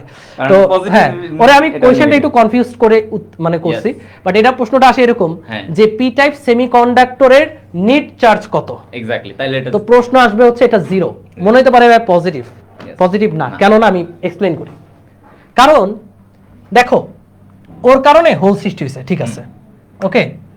তো হোল সৃষ্টি হয়েছে, এখন এই হোলটা কি পজিটিভ? মনে হতে পারে ভাইয়া ওর কারণে যেহেতু এখানে একটা হোল সৃষ্টি হয়েছে, তাহলে এটা পজিটিভ আধিক্যতা, তাই না? এখন দেখ, ওর ইলেকট্রন কয়টা শেষ শক্তি স্তরে অ্যালুমিনিয়ামের? তিনটা ইলেকট্রন না? তার মানে অ্যালুমিনিয়াম নিউট্রাল থাকে যখন ওর শেষ শক্তি স্তরে 3টা ইলেকট্রন থাকে।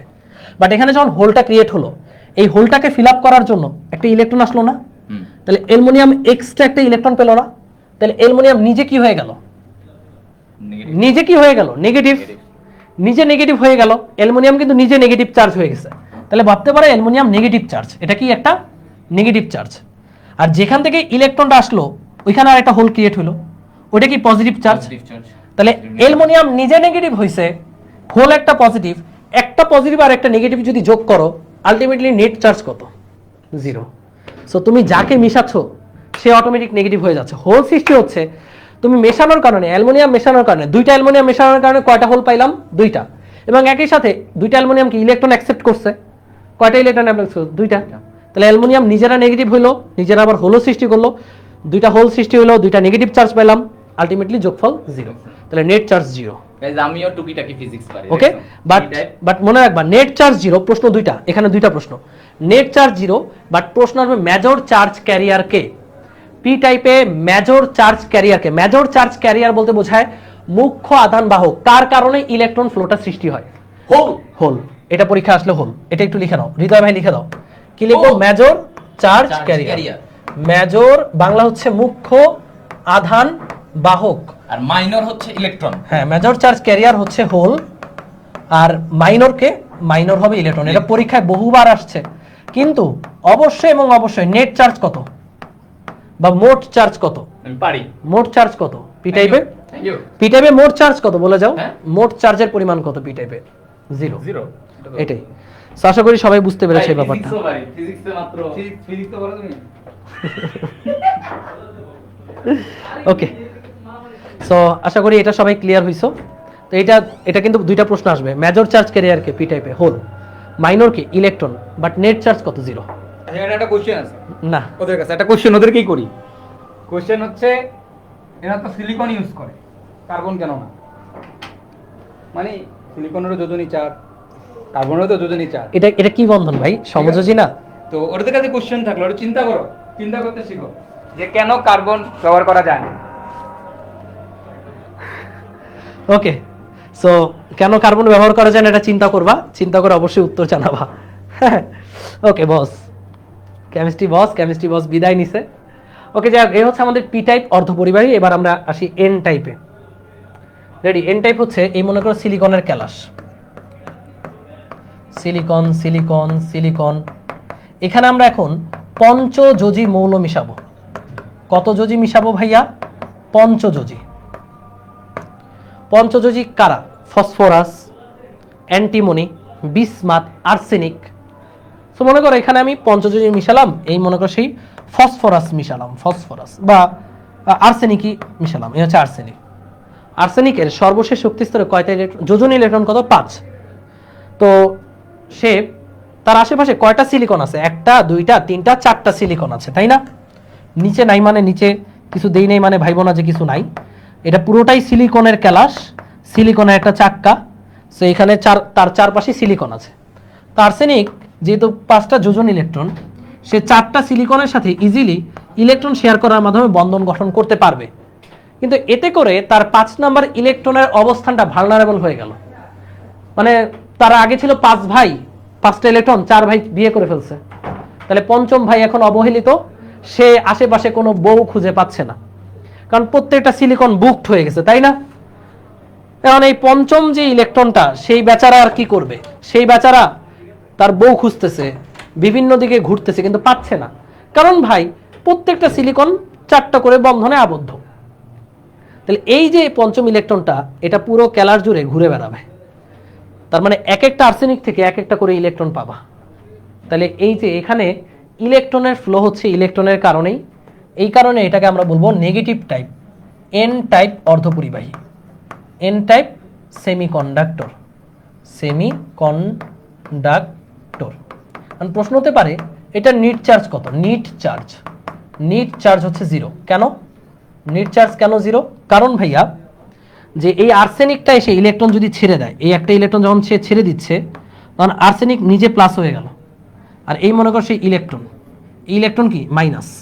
তাহলে নিজে প্লাস, আর্সেনিক যেহেতু ইলেকট্রন ছেড়ে দিছে সে নিজে প্লাস, বাট এই প্লাসটা হচ্ছে বাউন্ডেড প্লাস, এটা নড়তে পারবে না, 4টা সিলিকন দ্বারা ঘেরাও করা প্লাস। ওই যে যেমন এখানে অ্যালুমিনিয়াম নিজে মাইনাস, বাট এই চার্জটা হচ্ছে বাউন্ডেড মাইনাস, 4টা সিলিকন দ্বারা বাউন্ড করা। সেখানে আর্সেনিক নিজে প্লাস, বাউন্ডেড প্লাস, আর ইলেকট্রনটা মাইনাস। তো এই প্লাস আর মাইনাস যদি যোগ করো নেট চার্জ 0। বাট এখানে অবশ্যই মেজর চার্জ ক্যারিয়ারকে ইলেকট্রন আর মাইনর হচ্ছে হোল। মেজর হচ্ছে ইলেকট্রন আর মাইনর হচ্ছে হোল। মাইনর হচ্ছে আমাদের হোল বা পজিটিভ চার্জ। আশা করি বুঝতে পেরেছি। এন টাইপ অর্ধপরিবাহীটা সবাই ব্যাখ্যা করতে পারবো, এখন ক্লিয়ার। আচ্ছা, নামাজের ব্রেক দিন, কতক্ষণ ব্রেক দিব নামাজের? আচ্ছা, পি টাইপ আর এন টাইপ বুঝতে পারছো, সেটা আগে বলো। তাহলে এন টাইপটা আমি কেমনে ব্যাখ্যা করব? বিশুদ্ধ সিলিকন ক্যালাসে আমরা যদি পঞ্চযোজী মৌল আর্সেনিক অ্যান্টিমনি মিশাই, তাহলে সে তার 4টা ইলেকট্রন দিয়ে পার্শ্ববর্তী 4টা সিলিকনের সাথে বন্ধন গঠন করলো, যার ফলে পঞ্চম ইলেকট্রনটি বন্ধন থেকে মুক্ত হয়ে যাবে। তাহলে পঞ্চম ইলেকট্রনটি পুরো ক্যালাস জুড়ে ঘোরাফেরা করবে। তো এক্ষেত্রে আর্সেনিক পঞ্চম ইলেকট্রনটা ছেড়ে দেওয়ার কারণে নিজে পজিটিভ হয়েছে, আবার ইলেকট্রনটা পুরো ক্যালাস জুড়ে ঘোরাফেরা করতেছে। যেহেতু এখানে ইলেকট্রনই মুখ্য, এই কারণে এটার নাম হচ্ছে এন টাইপ, আর এখানে মাইনর হচ্ছে হোল। কিন্তু যেহেতু আর্সেনিক প্লাস ইলেকট্রন মাইনাস, দুইটা নেট চার্জ হবে 0। কারণ পি টাইপ আর এন টাইপ যেই সেমিকন্ডাক্টরই বলো, টোটাল চার্জ হচ্ছে 0। The amount of net charge is equal to 0।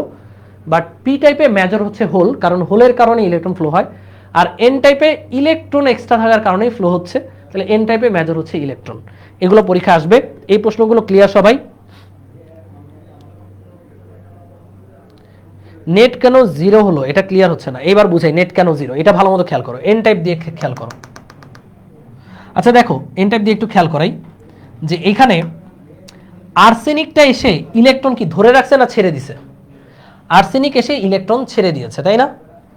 Arsenic যদি ইলেকট্রন ছেড়ে দেয়, কেউ যদি ইলেকট্রন ছেড়ে দেয়, তাহলে সে কি হবে? সে নিজে প্লাস হবে। তাহলে ও নিজে প্লাস হয়ে গেল। আর এই ইলেকট্রনটা মনে করো ক্যালার জুড়ে এখন ঘুরতেছে, এই ইলেকট্রনটা ক্যালাসে থাকা মানে মাইনাস থাকা, মাইনাস চার্জ। আর্সেনিক নিজে চার্জ ছেড়ে দিছে, এই কারণে ও নিজে প্লাস। প্লাস আর মাইনাস যোগ করলে মানে -1.6 10⁻⁻19 যোগ 19 এর সাথে 1.6 10⁻⁻19 যোগ করো, কত হয়? 0। ঠিক একইভাবে এখানে অ্যালুমিনিয়াম ইলেকট্রন গ্রহণ করেছে না ভাই? ইলেকট্রন গ্রহণ করার কারণে অ্যালুমিনিয়াম নিজে মাইনাস, আর যেখান থেকে ইলেকট্রনটা আসলো ওইখানে একটা হোল ক্রিয়েট হলো। হোল মানে কি? প্লাস। তাহলে অ্যালুমিনিয়ামের মাইনাস ইলেকট্রনের সাথে হোল মানে প্লাস ইলেকট্রন যোগ করলে আসবে 0। তাহলে নেট চার্জ 0। বাট মেজর হচ্ছে হোল, আর এখানে মেজর হচ্ছে ইলেকট্রন। আশা করি বুঝতে পেরেছো। ওকে, ক্লিয়ার? এটুকু ব্যাখ্যা করতে পারলেই হয়ে যাবে। এরপর আমরা এখন পড়বো পিএন জাংশন ডায়োড। দুইটাকে মিক্স করে আমরা এখন একটা যন্ত্র বানাবো, একটা খুব সুন্দর একটা ম্যাটেরিয়াল আমরা তৈরি করব, যার নাম হচ্ছে পিএন জাংশন ডায়োড। ওকে, এমসিকিউ প্রো বইটা নিশিস ভাইয়া নিতে পারো, ভালো বই, বইটা খুব সুন্দর, টাইপ ভিত্তিক ভাবে করা, ভালো হবে। ওকে, সো এবার PN junction diode. PN junction diode হচ্ছে, আচ্ছা আমরা যদি একটা পি টাইপকে দেখাই, ধরো এই হচ্ছে একটা পি টাইপ, এটা হচ্ছে পি টাইপ এবং এটা হচ্ছে এন টাইপ সেমিকন্ডাক্টর। যদি আমি চিত্রের মাধ্যমে দেখাই এভাবে, জিনিসটা একটু ভালো মতো খেয়াল করো কিভাবে হবে। যে পি টাইপ, এটা মনে করো পি টাইপ, এটা পি টাইপ সেমিকন্ডাক্টর, এবং এটা হচ্ছে এন টাইপ সেমিকন্ডাক্টর। ওকে, পি টাইপ সেমিকন্ডাক্টরে কি মিশাইছিলা? কল্পনা করো, ত্রিযোজী মৌল মিশাইছিলা, অ্যালুমিনিয়াম। সে কি ইলেকট্রন দিয়েছে না নিয়েছে একটু বলো তো। পি টাইপ সেমিকন্ডাক্টর ইলেকট্রন কি দিছে না ইলেকট্রন নিছে বল। পি টাইপ সেমিকন্ডাক্টরে আমরা যখন অ্যালুমিনিয়াম মিশাইছিলাম সে কি ইলেকট্রন দিয়েছে না ইলেকট্রন নিয়েছে বলো বলো বলো। পি টাইপ কি ইলেকট্রন দিয়েছিল, অ্যালুমিনিয়াম ইলেকট্রন দিয়েছিল না নিয়েছিল? ইলেকট্রন নিয়েছিল, অ্যালুমিনিয়াম ইলেকট্রন নিয়েছিল। তাহলে অ্যালুমিনিয়াম যদি ইলেকট্রন অ্যাকসেপ্ট করে তাহলে অ্যালুমিনিয়াম নিজে কি হয়ে যাবে, মাইনাস হয়ে যাবে, এবং সে মাইনাস হয়ে কিন্তু মুভ করতে পারবে না, কারণ অ্যালুমিনিয়াম 4টা সিলিকন দ্বারা ঘেরাও করা। তাহলে এই যে পি টাইপের মধ্যে এই যে অ্যালুমিনিয়াম যে নিজে মাইনাস হয়েছে, এই যে মাইনাস সেটা, এবং সে ঘেরাও করা বিধায় এই যে বাউন্ডেড দিয়ে দিলাম। বাউন্ডেড মানে সে নড়াচড়া করতে পারবে না, এই যে বাউন্ডারি দিয়ে বুঝালাম সিলিকন দ্বারা সে ঘেরাও। এই যে এরকম অ্যালুমিনিয়াম অনেকগুলো আছে পি টাইপের মধ্যে, অ্যালুমিনিয়াম প্রত্যেকটা অ্যালুমিনিয়াম সিলিকন দ্বারা এইভাবে ঘেরাও করা, এগুলো হচ্ছে বাউন্ডেড চার্জ। প্রত্যেকটা অ্যালুমিনিয়ামের জন্য কয়টা করে হোল পাইছো বলো? এক একটা অ্যালুমিনিয়াম পরমাণুর জন্য, ব্যাটটা নিয়ে আয় দেখি, এক একটা অ্যালুমিনিয়াম পরমাণুর জন্য কয়টা করে হোল তুমি পেয়েছো বলো? এক একটা অ্যালুমিনিয়ামের জন্য তুমি হোল পাইছো কয়টা করে? এক একটা অ্যালুমিনিয়ামের জন্য তুমি হোল পাইছো, এক একটা অ্যালুমিনিয়ামের জন্য তুমি হোল পেয়েছো একটা করে। এক একটা অ্যালুমিনিয়াম আসার কারণে তুমি একটা করে হোল পেয়েছো। এই হোলগুলো আবার মুভ করতে পারে, এই কারণে এটাকে আর বাউন্ডেড দিলাম না। তাহলে হচ্ছে পি টাইপ। পি টাইপের চিত্রটা আমরা অলওয়েজ এভাবে আঁকবো। মাইনাসগুলো হচ্ছে বাউন্ডেড অ্যালুমিনিয়াম, কল্পনা করতে হবে এই মাইনাসগুলো কিন্তু নড়তে পারবে না, চড়তেও পারবে না, আর এখানে নড়তে চড়তে পারবে এক একটা হোল, এই হোল পি টাইপ। আর এন টাইপে আর্সেনিক মিশাইছিলা, সে কি ইলেকট্রন দিছে না নিছে বলো? এন টাইপে তুমি পঞ্চযোজী মৌল মিশাইছিলা, সে ইলেকট্রন গিফট করছে না ইলেকট্রন টেক করছে? কমেন্টে বলো।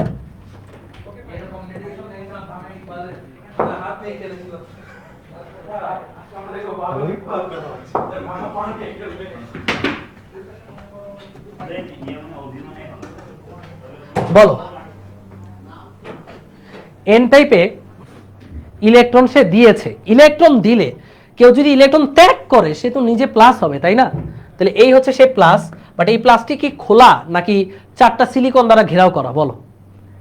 এই যে আর্সেনিক, এটা আর্সেনিক কল্পনা করো, এই আর্সেনিক যে প্লাস সে ইলেকট্রন দিল, তাহলে সে কি খোলা না 4টা সিলিকন দ্বারা ঘেরাও করা? অবশ্যই সে 4টা সিলিকন দ্বারা ঘেরাও করা, এই কারণে এগুলো দিব বাউন্ডেড পজিটিভ। এগুলোর নাম হচ্ছে বাউন্ডেড পজিটিভ। এরা নড়তে পারবে না, এরা চড়তেও পারবে না, এদের দ্বারা বিদ্যুৎ পরিবহন হবেও না। বাট এরা এক একজন যে এক একটা করে ইলেকট্রন দিল সেগুলো আমরা এঁকে ফেলি, এক একটা থেকে একটা করে ইলেকট্রন আসছে, এই যে ইলেকট্রনগুলো এইভাবে দিলাম, এরা নড়তে চড়তে পারবে। তাহলে এই গেল এন টাইপের চিত্র, এইগুলো পি টাইপের চিত্র। এবার এই দুইটাকে যদি আমি মিশিয়ে দিই তাহলে আমরা যে জিনিসটা পাবো ওইটার নাম হচ্ছে PN junction diode, and this is a very important element in electronics. এবার এই দুইটাকে আমরা মিশিয়ে দিব, মানে অ্যাড করে দেব, পি টাইপ আর এন টাইপকে অ্যাড করে দিব, যেটা পাবো ওইটার নাম হচ্ছে পিএন জাংশন ডায়োড। তো এই দুইটাকে অ্যাড করো, কি হবে? দুইটাকে অ্যাড করে আমি একটা বানাবো, এই যে একটা বানাবো, দেখো এই যে মজাটা এখন পাবা, এতক্ষণ পর্যন্ত বুঝতে পারলে এখন মজাটা পাবা। দুইটাকে অ্যাড করে আমি একটা বানাবো, এই পাশে মনে করো পি টাইপ, এই পাশে এন টাইপ। তো এই যে একটা পাবো, একটা বানাবো, এটার নাম হচ্ছে পিএন জাংশন ডায়োড। দেখাই তোমাদেরকে, পি টাইপ মানে কি? এই যে অ্যালুমিনিয়াম ইলেকট্রন গ্রহণ করেছিল, এই যে প্রত্যেকটা বাউন্ডেড অ্যালুমিনিয়াম এভাবে দিলাম, bounded aluminium, bounded aluminium, bounded aluminium, bounded aluminium, bounded, bounded, bounded, bounded, bounded. এই পাশে ছিল বাউন্ডেড আর্সেনিক, এই যে bounded arsenic, bounded arsenic, bounded arsenic, bounded arsenic, bounded arsenic, bounded arsenic, bounded arsenic, bounded arsenic, bounded arsenic, bounded arsenic, bounded. এবার এক একটা aluminium থেকে whole আসছিল একটা করে, একটা, দুইটা, তিনটা, চারটা, এখানে হোলগুলো আঁকি। যদি এখানে কোটি কোটি পরমাণু, বাট আমি কয়েকটা ড্যামো পরমাণু হিসেবে নিচ্ছি, আর এক একটা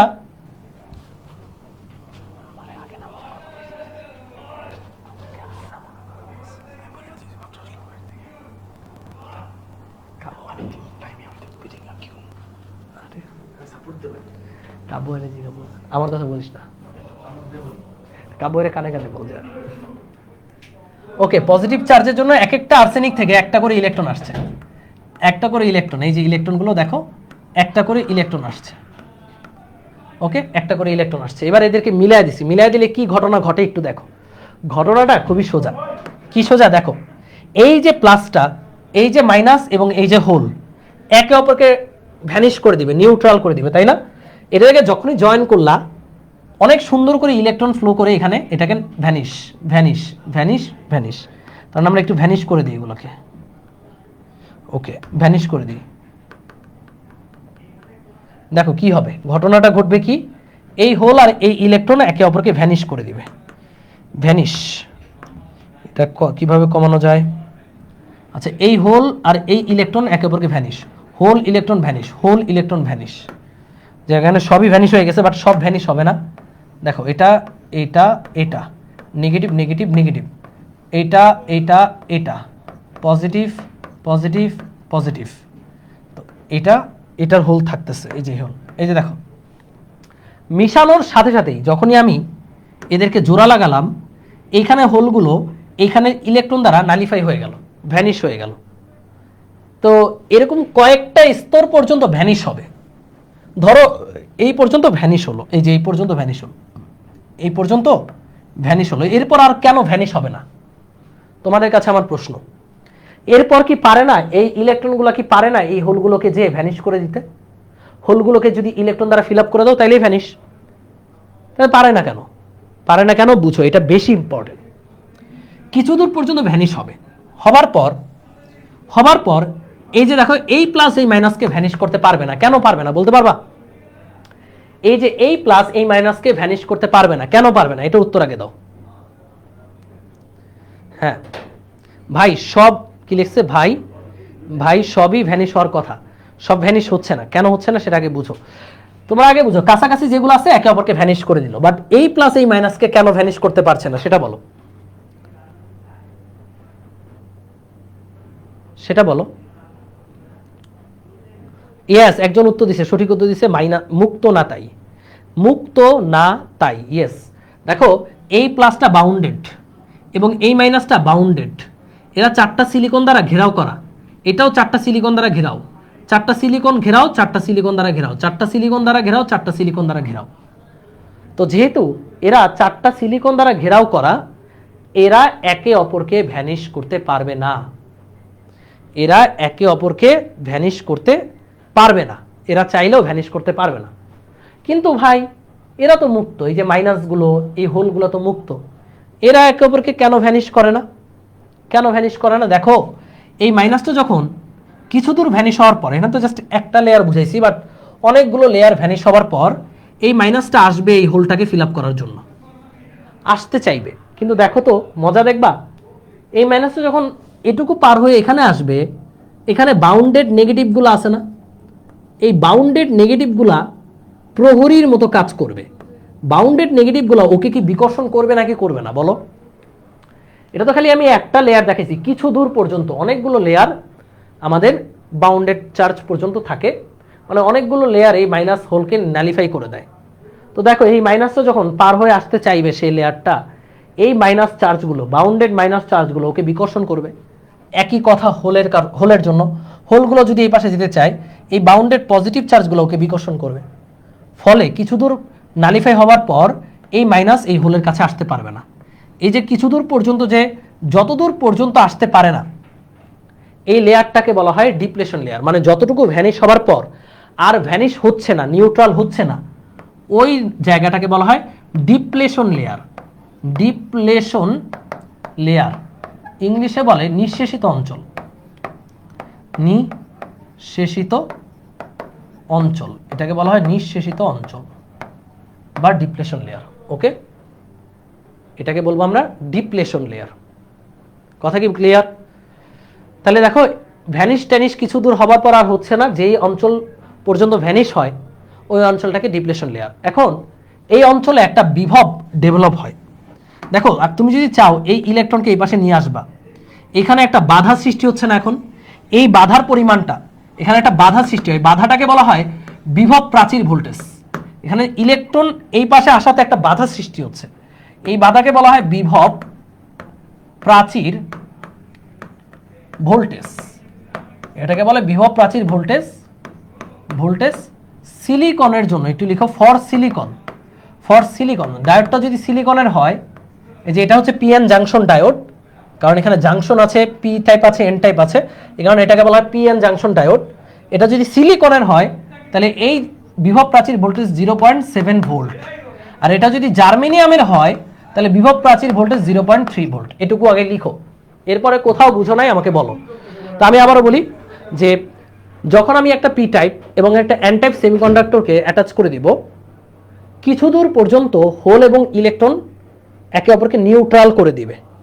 যে স্তর পর্যন্ত এই নিউট্রালাইজেশনটা থাকে সেই স্তরটাকে আমরা বলবো নিঃশেষিত স্তর বা ডিপ্লেশন লেয়ার।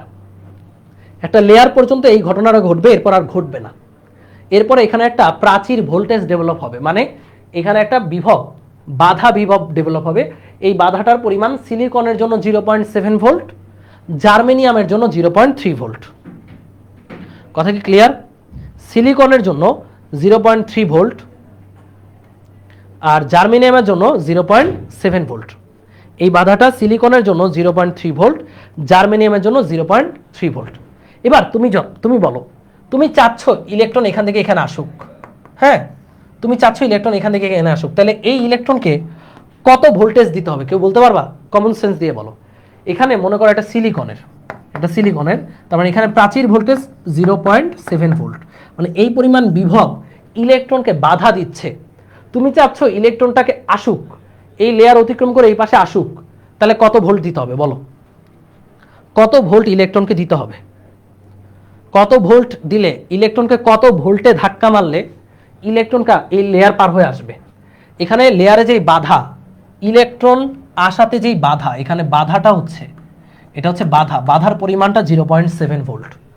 তুমি চাচ্ছ ইলেকট্রন এই লেয়ার ভেদ করে এখানে আসুক, তাহলে কত ভোল্ট দিতে হবে? এই যে পোলাপান পেরে গেছো 0.7 এর বেশি, ইয়েস। আর এটা যদি জার্মেনিয়াম হইতো তাহলে ইলেকট্রন ফ্লো করাইতে হলে অবশ্যই 0.3 এর চেয়ে বেশি দিতে হইতো। তাহলে এই যে একটা ডায়োড আমরা পেলাম, ডায়োড মানে দুইটা জিনিস মিলে একটা জিনিস পাইলা, এটার নাম হচ্ছে ডায়োড। তাহলে এটাকে বলবো আমরা পিএন জাংশন ডায়োড। তো পিএন জাংশন ডায়োডটা আমরা ক্লিয়ার। তাহলে পিএন জাংশন ডায়োডের যদি বাস্তবিক চিত্র দেখতে চাও, এই যে এখানে একটা চিত্র সুন্দর করে আঁকছি আমি, এই যে দেখো, এই যে পি টাইপ, এই যে এন টাইপ, এখানে হোল, এখানে ইলেকট্রন দেখানো হয়েছে, আর এখানে খালি ফিক্সড যেই চার্জগুলো সেটা দেখানো হয়েছে। এখানে হোলও নাই, ইলেকট্রনও নাই। তো এই জায়গাটা হচ্ছে ডিপ্লেশন রিজিয়ন, এন টাইপ, এটা পি টাইপ। এন টাইপে ফ্রি ইলেকট্রন, পি টাইপে হোল। আর এই জিনিসটাকে আমরা বলবো পিএন জাংশন ডায়োড। সিলিকনের জন্য এখানে ভোল্টেজ হচ্ছে 0.7 ভোল্ট বাধা ভোল্টেজ, জার্মেনিয়ামের জন্য এখানে বাধা ভোল্টেজ 0.3 ভোল্ট। এবার চলো, এই যে পিএন জাংশন, বাধাটা কিসের বুঝি নাই, বাধাটা কিসের সেটা যদি এতক্ষণ পর না বুঝো তাহলে তো সমস্যা। বাধাটা হচ্ছে এই যে ইলেকট্রনটা যে এদিকে আসতে চাইবে, এখানে কি এই মাইনাসগুলো কি ইলেকট্রনকে বাধা দিবে না, বিকর্ষণ করবে না? এখানে যে এই ফিক্সড মাইনাসগুলো আছে ওরা ওকে ঠেলে ওই পাশে পাঠিয়ে দিবে।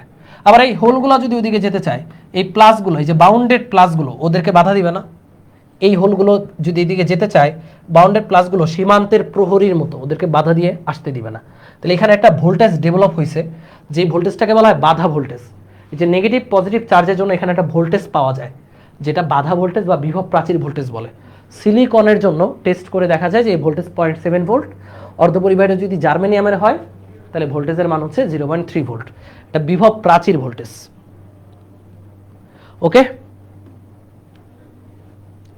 আচ্ছা, বিভব প্রাচীর ভোল্টেজ গেল এটা।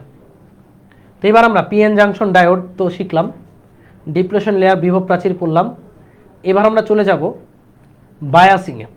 এই হচ্ছে আমাদের পিএন জাংশন ডায়োড। এখন থেকে আমরা আর এত ডিটেলস চিত্র আঁকবো না, এখন থেকে খালি এই চিত্রটা আঁকবো। এই যে এই চিত্রটা, এই চিত্রতে কি করছে, এখানে একটা ডিপ্লেশন লেয়ার দিছে, পি টাইপের ফিক্সড চার্জগুলো মাইনাস চার্জ, এগুলো ফিক্সড চার্জ। এন টাইপে ফিক্সড চার্জগুলো হচ্ছে প্লাস চার্জ, আর পি টাইপে মুখ্য হচ্ছে হোল, এখানে হোলগুলো রাখছে, আর এখানে রাখছে হচ্ছে ইলেকট্রনগুলো।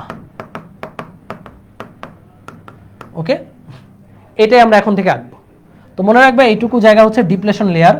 সিলিকনের জন্য এই লেয়ারে ভোল্টেজ হচ্ছে 0.7 ভোল্ট, জার্মেনিয়ামের জন্য এটার ভোল্টেজ হচ্ছে 0.3 ভোল্ট। ওকে, এখানে হোল থাকবে, এখানে ইলেকট্রন থাকবে, এটা পি টাইপ আর এটা হচ্ছে আমাদের এন টাইপ। এখন থেকে আমরা এই চিত্রটাই আঁকবো এবং এই চিত্রটাই তোমাদের কাছে ব্যাখ্যা করব, ঠিক আছে? ইলেকট্রনগুলোকে যদি তুমি এখান থেকে এখানে পাঠাইতে চাও তাহলে অবশ্যই এখানে যে বাধা ভোল্টেজটা আছে তার চেয়ে বেশি ভোল্টেজ দিতে হবে তোমার। এবার আমরা যেটা শিখবো, এটাকে সার্কিটে ইউজ করবো। এটা তো জাস্ট আমরা জোড়া লাগাইয়া একটা এলিমেন্ট বানাইলাম যার নাম হচ্ছে পিএন জাংশন ডায়োড। মানে এটা দিয়ে কি করে, খায় না মাথায় দেয়, ওটা আমরা একটু দেখি। চলো, এই যে পিএন জাংশন ডায়োড, আচ্ছা নামাজ একেবারে ছুটি দিয়ে দিই, তোমরা নামাজটা পড়ে ফেলবা। আমি পিএন জাংশন ডায়োডটা পড়িয়ে ডায়োডের গ্রাফটা পড়ায় একেবারে ছুটি দিয়ে দেবো, সমস্যা নেই। ওকে, তো এবার আমরা পিএন জাংশন ডায়োডকে, আচ্ছা পিএন জাংশন ডায়োডকে বর্তনীতে কিভাবে আঁকবো, এইভাবে আঁকবো। বর্তনীতে পিএন জাংশন ডায়োডকে এইভাবে আঁকবো। এই যে এত বড় যন্ত্র তো বারবার আঁকা সম্ভব না, এটার প্রতীক চিহ্ন, এটা প্রতীক চিহ্ন। পিএন জাংশন ডায়োডের পরিবর্তে আমরা এই প্রতীকী চিহ্নটা ইউজ করতে পারি। ওকে, মনে রাখবা এই যে বড় অংশটা, মানে একটু প্রশস্ত অংশটা, এটা হচ্ছে পি প্রান্তটা, আর এই যে চোখা অংশটা এটা হচ্ছে এন প্রান্তটা। এই যে এটাই হচ্ছে পিএন জাংশন ডায়োড, এটাকে বলা হয় পিএন জাংশন ডায়োড। তো বর্তনীতে আঁকার সময় আমরা জাস্ট এইভাবে এঁকে দিলেই ব্যাপারটা বোঝা যাবে যে এটা পি প্রান্ত, এটা ডায়োডের এন প্রান্ত, এবং এটা হচ্ছে পিএন জাংশন ডায়োড। বর্তনীতে আমরা এই চিত্রটা আঁকবো, এই কারণে এটাকে বলছি বর্তনী চিত্র। বারবার তো আর এত বড় বক্স আঁকা সম্ভব না, এই কারণে ওইটা আঁকবো। এবার এটাকে বর্তনীতে জোড়া লাগাবো। কিভাবে জোড়া লাগাবো? দুইভাবে জোড়া লাগানো সম্ভব। তো দেখো, আমরা আপাতত বোঝার সুবিধার জন্য এইভাবে অঙ্কন করি। এটা হচ্ছে আমাদের একটা পিএন জাংশন ডায়োড, এখানে জাংশনটা সিলিকন, আমরা কল্পনা করবো বলে সিলিকন। ওকে, এখানে জাংশনটা দিলাম, এই যে এখানে বাউন্ডেড নেগেটিভগুলো, বাউন্ডেড নেগেটিভ, বাউন্ডেড নেগেটিভ, এখানে bounded positive, bounded positive. Okay, bounded negative, bounded positive. এবার ভাইয়া এখানে কি আছে?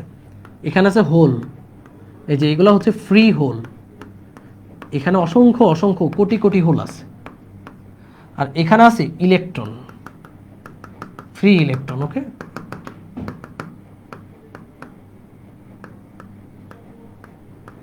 ওকে, ফ্রি ইলেকট্রন। এবার এটা তো পিএন জাংশন ডায়োড, এটা কোনো কাজের না, মানে আপাতত কোনো কাজের না। এবার এটাকে আমি বর্তনীতে জোড়া লাগাবো। কিভাবে জোড়া লাগাবো?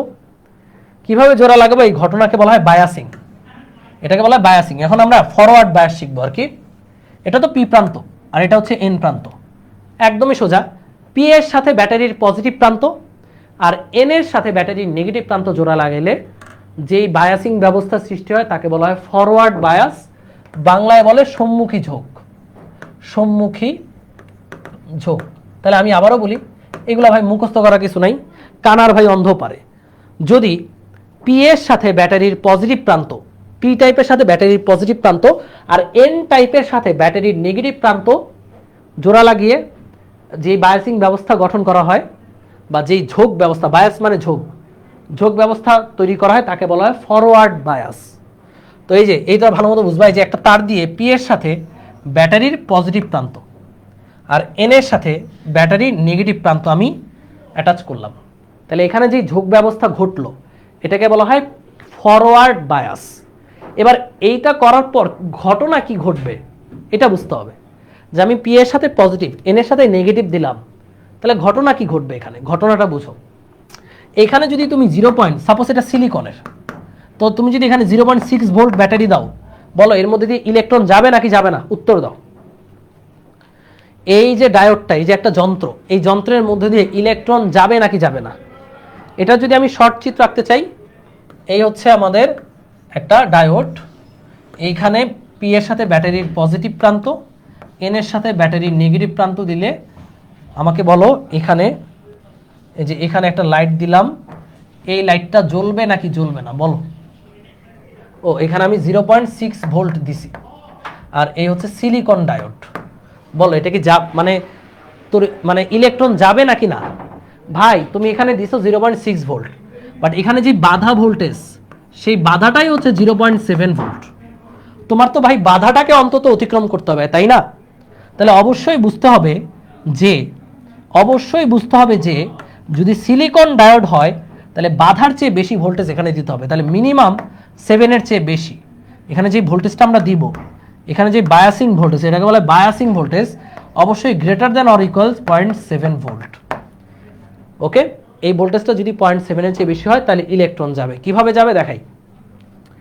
এই দেখো প্লাস, এই প্লাস প্রান্ত এই হোলগুলোকে ধাক্কা মারবে, তাই না? তো ধাক্কা মারলে হোলগুলো এদিকে যাবে। আচ্ছা হোল দিয়ে না দেখে ইলেকট্রন দিয়ে বুঝাই। এই যে মাইনাস প্রান্ত, এই ইলেকট্রনগুলোকে বিকর্ষণ করবে না ভাই, কারণ এই মাইনাস প্রান্তের কাজ হচ্ছে ইলেকট্রনের সাপ্লাই দেওয়া। এখানে যখন ইলেকট্রনের সাপ্লাই আসবে, ইলেকট্রনের একটা ঢেউ আসবে, একটা জোয়ার আসবে, এই ইলেকট্রনগুলো বিকশিত হবে, এত এত ফোর্সে বিকশিত হবে যে এই বাধাটাকে সে অতিক্রম করে ফেলবে, কারণ তুমি বাধার চেয়ে বেশি তুমি তড়িৎচালক শক্তি এখানে দিয়েছো। তো বাধাটাকে অতিক্রম করার পর ইলেকট্রনের স্রোতটা আলটিমেটলি এই হোলগুলোকে নিউট্রালাইজ করে এই পজিটিভ প্রান্তে প্রবেশ করবে। মনে হইতে পারে যে ভাইয়া এই হোলগুলোর কাজ কি, হোলগুলো তো নিউট্রালাইজ হয়ে যাবে না ভাই। পজিটিভ প্রান্তের কাজ হচ্ছে এখানে আরো হোলের যোগান করা। যতই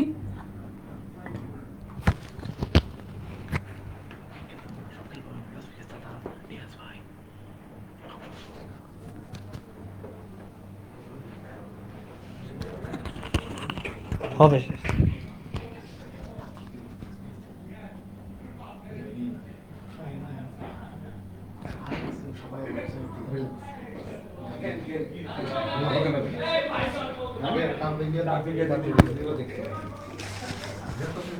ওকে, আপনারা বের হওয়ার আগে শেষ করে দেবেন। ওকে, 9টায় শেষ হবে। ডায়েটটা বুঝাই।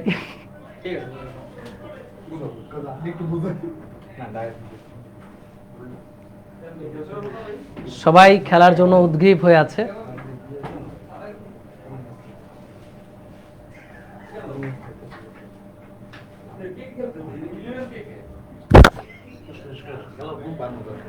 ওকে ওকে, সো তোমরা জানো আজকে একটা বিগ ম্যাচ আছে।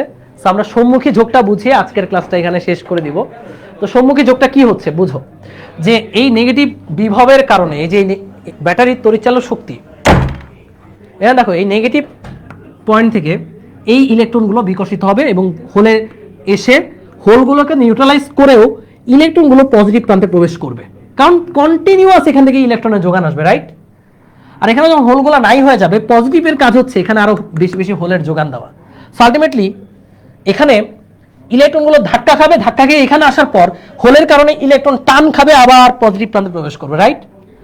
হোল নিউট্রাল হইতে থাকবে, আবার হোলের যোগান আসবে, ইলেকট্রনের আবার যোগান আসবে। তাহলে কন্টিনিউয়াস এখানে ইলেকট্রনের বিশাল একটা ফ্লো হবে, বিশাল একটা ফ্লো হবে, ইলেকট্রন স্রোতের মতো ফ্লো করবে। আর ইলেকট্রন যেদিকে ফ্লো করে, ইলেকট্রন ফ্লো করতেছে এই দিকটায়, তার বিপরীত দিকে আমরা জানি ইলেকট্রন ফ্লোয়ের উল্টা দিকে তড়িৎ যায়, এটা আমরা স্বীকৃত নিয়ম। তাহলে তড়িৎ প্রবাহিত হবে ঠিক এই দিকে, এই দিকে তড়িৎ প্রবাহিত হবে, বা আই প্রবাহের ডিরেকশন, ফলে আমাদের এই লাইটটা কি ভাইয়া জ্বলবে। তাহলে ফরওয়ার্ড বায়াসে ডায়োডের মধ্য দিয়ে ইলেকট্রন যেতে পারে এবং আমাদের বাতি জ্বলবে। ওকে, এই হচ্ছে আমাদের ফরওয়ার্ড বায়াস। তাহলে আমরা যদি কোনো বর্তনীতে একটা ডায়োডকে ফরওয়ার্ড বায়াসে কানেক্ট করি, ফরওয়ার্ড বা সম্মুখী ঝোঁককে কানেক্ট করি, অর্থাৎ ব্যাটারির পজিটিভ প্রান্তের সাথে পি টাইপ, নেগেটিভ প্রান্তের সাথে এন টাইপটা কানেক্ট করি, তাহলে সেটাকে আমরা বলবো ফরওয়ার্ড বায়াস। এবং সেক্ষেত্রে ডায়োডের মধ্যে দিয়ে ইলেকট্রন ফ্লো হবে, বিশাল পরিমাণ ইলেকট্রন ফ্লো হবে এবং তড়িৎ প্রবাহিত হবে। কথা কি বুঝছি? কথা কি বুঝছি? ফরওয়ার্ড বায়াসের ব্যাপারটা বুঝছি সেটা বলো। ফরওয়ার্ড বায়াসের ব্যাপারটা বুঝছো ভাই? খুবই সোজা, ইলেকট্রন বিকশিত হয় এই পাশে আসবে, হোলগুলো নিউট্রালাইজ করে ইলেকট্রন পজিটিভ প্রান্তে ঢুকবে, হোল নিউট্রালাইজ হবে এবং এই পজিটিভ প্রান্ত থেকে হোলের যোগান আসবে, নেগেটিভ প্রান্ত থেকে ইলেকট্রনের যোগান আসবে, আবার ইলেকট্রনগুলো প্রাচীর অতিক্রম করে পজিটিভ প্রান্তে প্রবেশ করবে।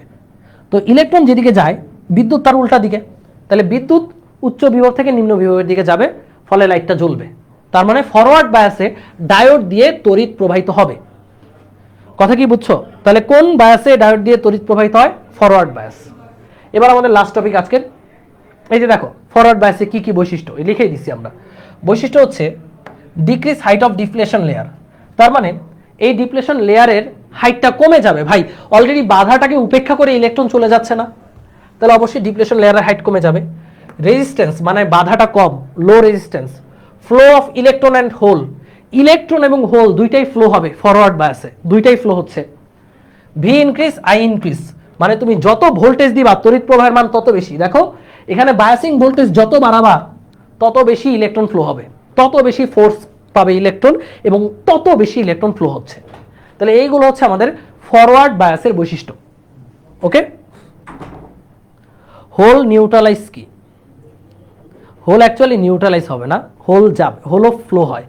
হোল মানে হচ্ছে নিউট্রালাইজ বলতে বুঝাইছি আসলে এটা পজিটিভ এবং নেগেটিভ একসাথে মিলে চার্জটা জিরো হয়ে যাওয়া। হোল নিউট্রালাইজ হবে না, হোল যাবে। আচ্ছা বিপি স্টুডেন্ট, আচ্ছা এসিএস বিপি বলা লাভ নাই। ওকে, এই গেল সম্মুখী ঝোঁক। এবার রিভার্স বায়াস। তো সম্মুখী ঝোঁক পর্যন্ত আজকে থাকুক নাকি?